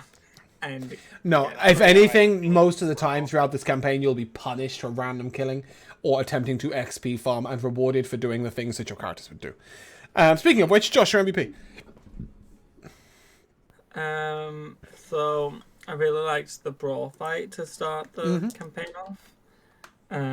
But my MVP is actually the twist of the campaign, which is Jamal being the face and the voice of the group. What the fuck is this?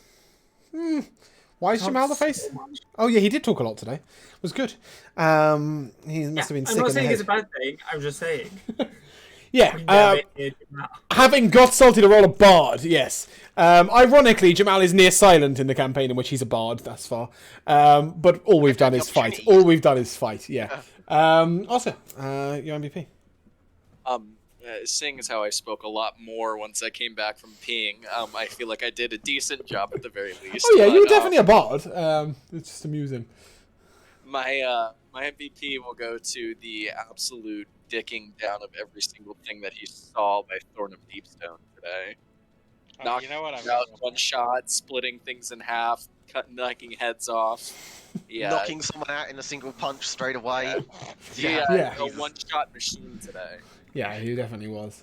And then a secondary one for the flaming arrow. Oh yeah. Oh yeah, that was really cool. That was a cool bit of flavour. I liked that. Yeah, I got a couple of MVPs. One is weirdly enough almost an MVP. Sorry, have I missed someone?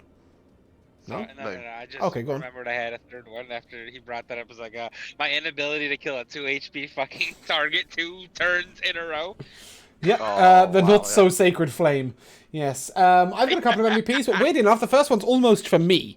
The amount of wonderful music that is available when you search Forgotten Realms campaign music. I've really enjoyed the music today. It feels like it's fun to DM over. Second, for the first campaign that I've ever not needed to go off my own notes for. Obviously, I've pulled stuff together from various places, but it's so nice to be able to just read stuff and not have to sort of scramble on the spot. And then my third MVP is to my players for inevitably, no matter how much prep I've got, making me improvise.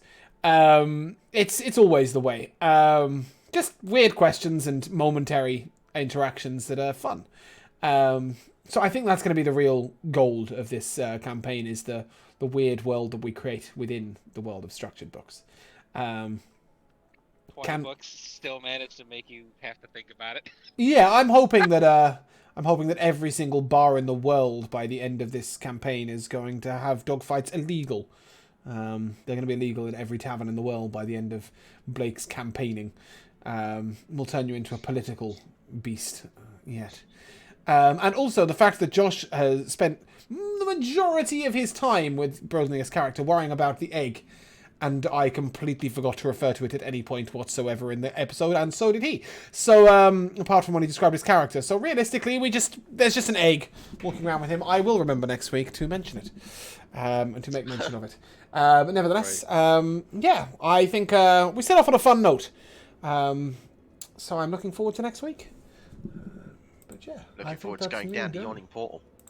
Oh I yeah. was a big fan of the elf music today. That was good. That Oh, song the was good. yeah, it's from Baldur's Gate Dark Alliance 2, which is a video game I played on the GameCube with an unforgettable soundtrack. Really good. And they've actually just re-released it on Steam while I'm plugging random things that have nothing to do with me. They just re-released it on Steam. It's like $24, but it's really fun. It's a hack and slash that gives you a real element of how the Forgotten Realms feels.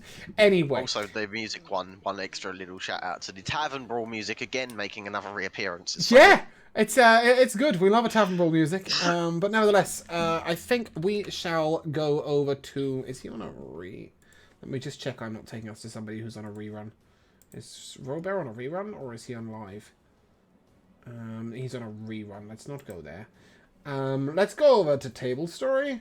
They're doing Rime of the Frost Maiden, so don't watch too closely, my players, because that is one of the books in your game. But they're super cool, and really, really well executed. Really well executed stream. So yeah, go ahead and give them some love, and we shall see you all soon.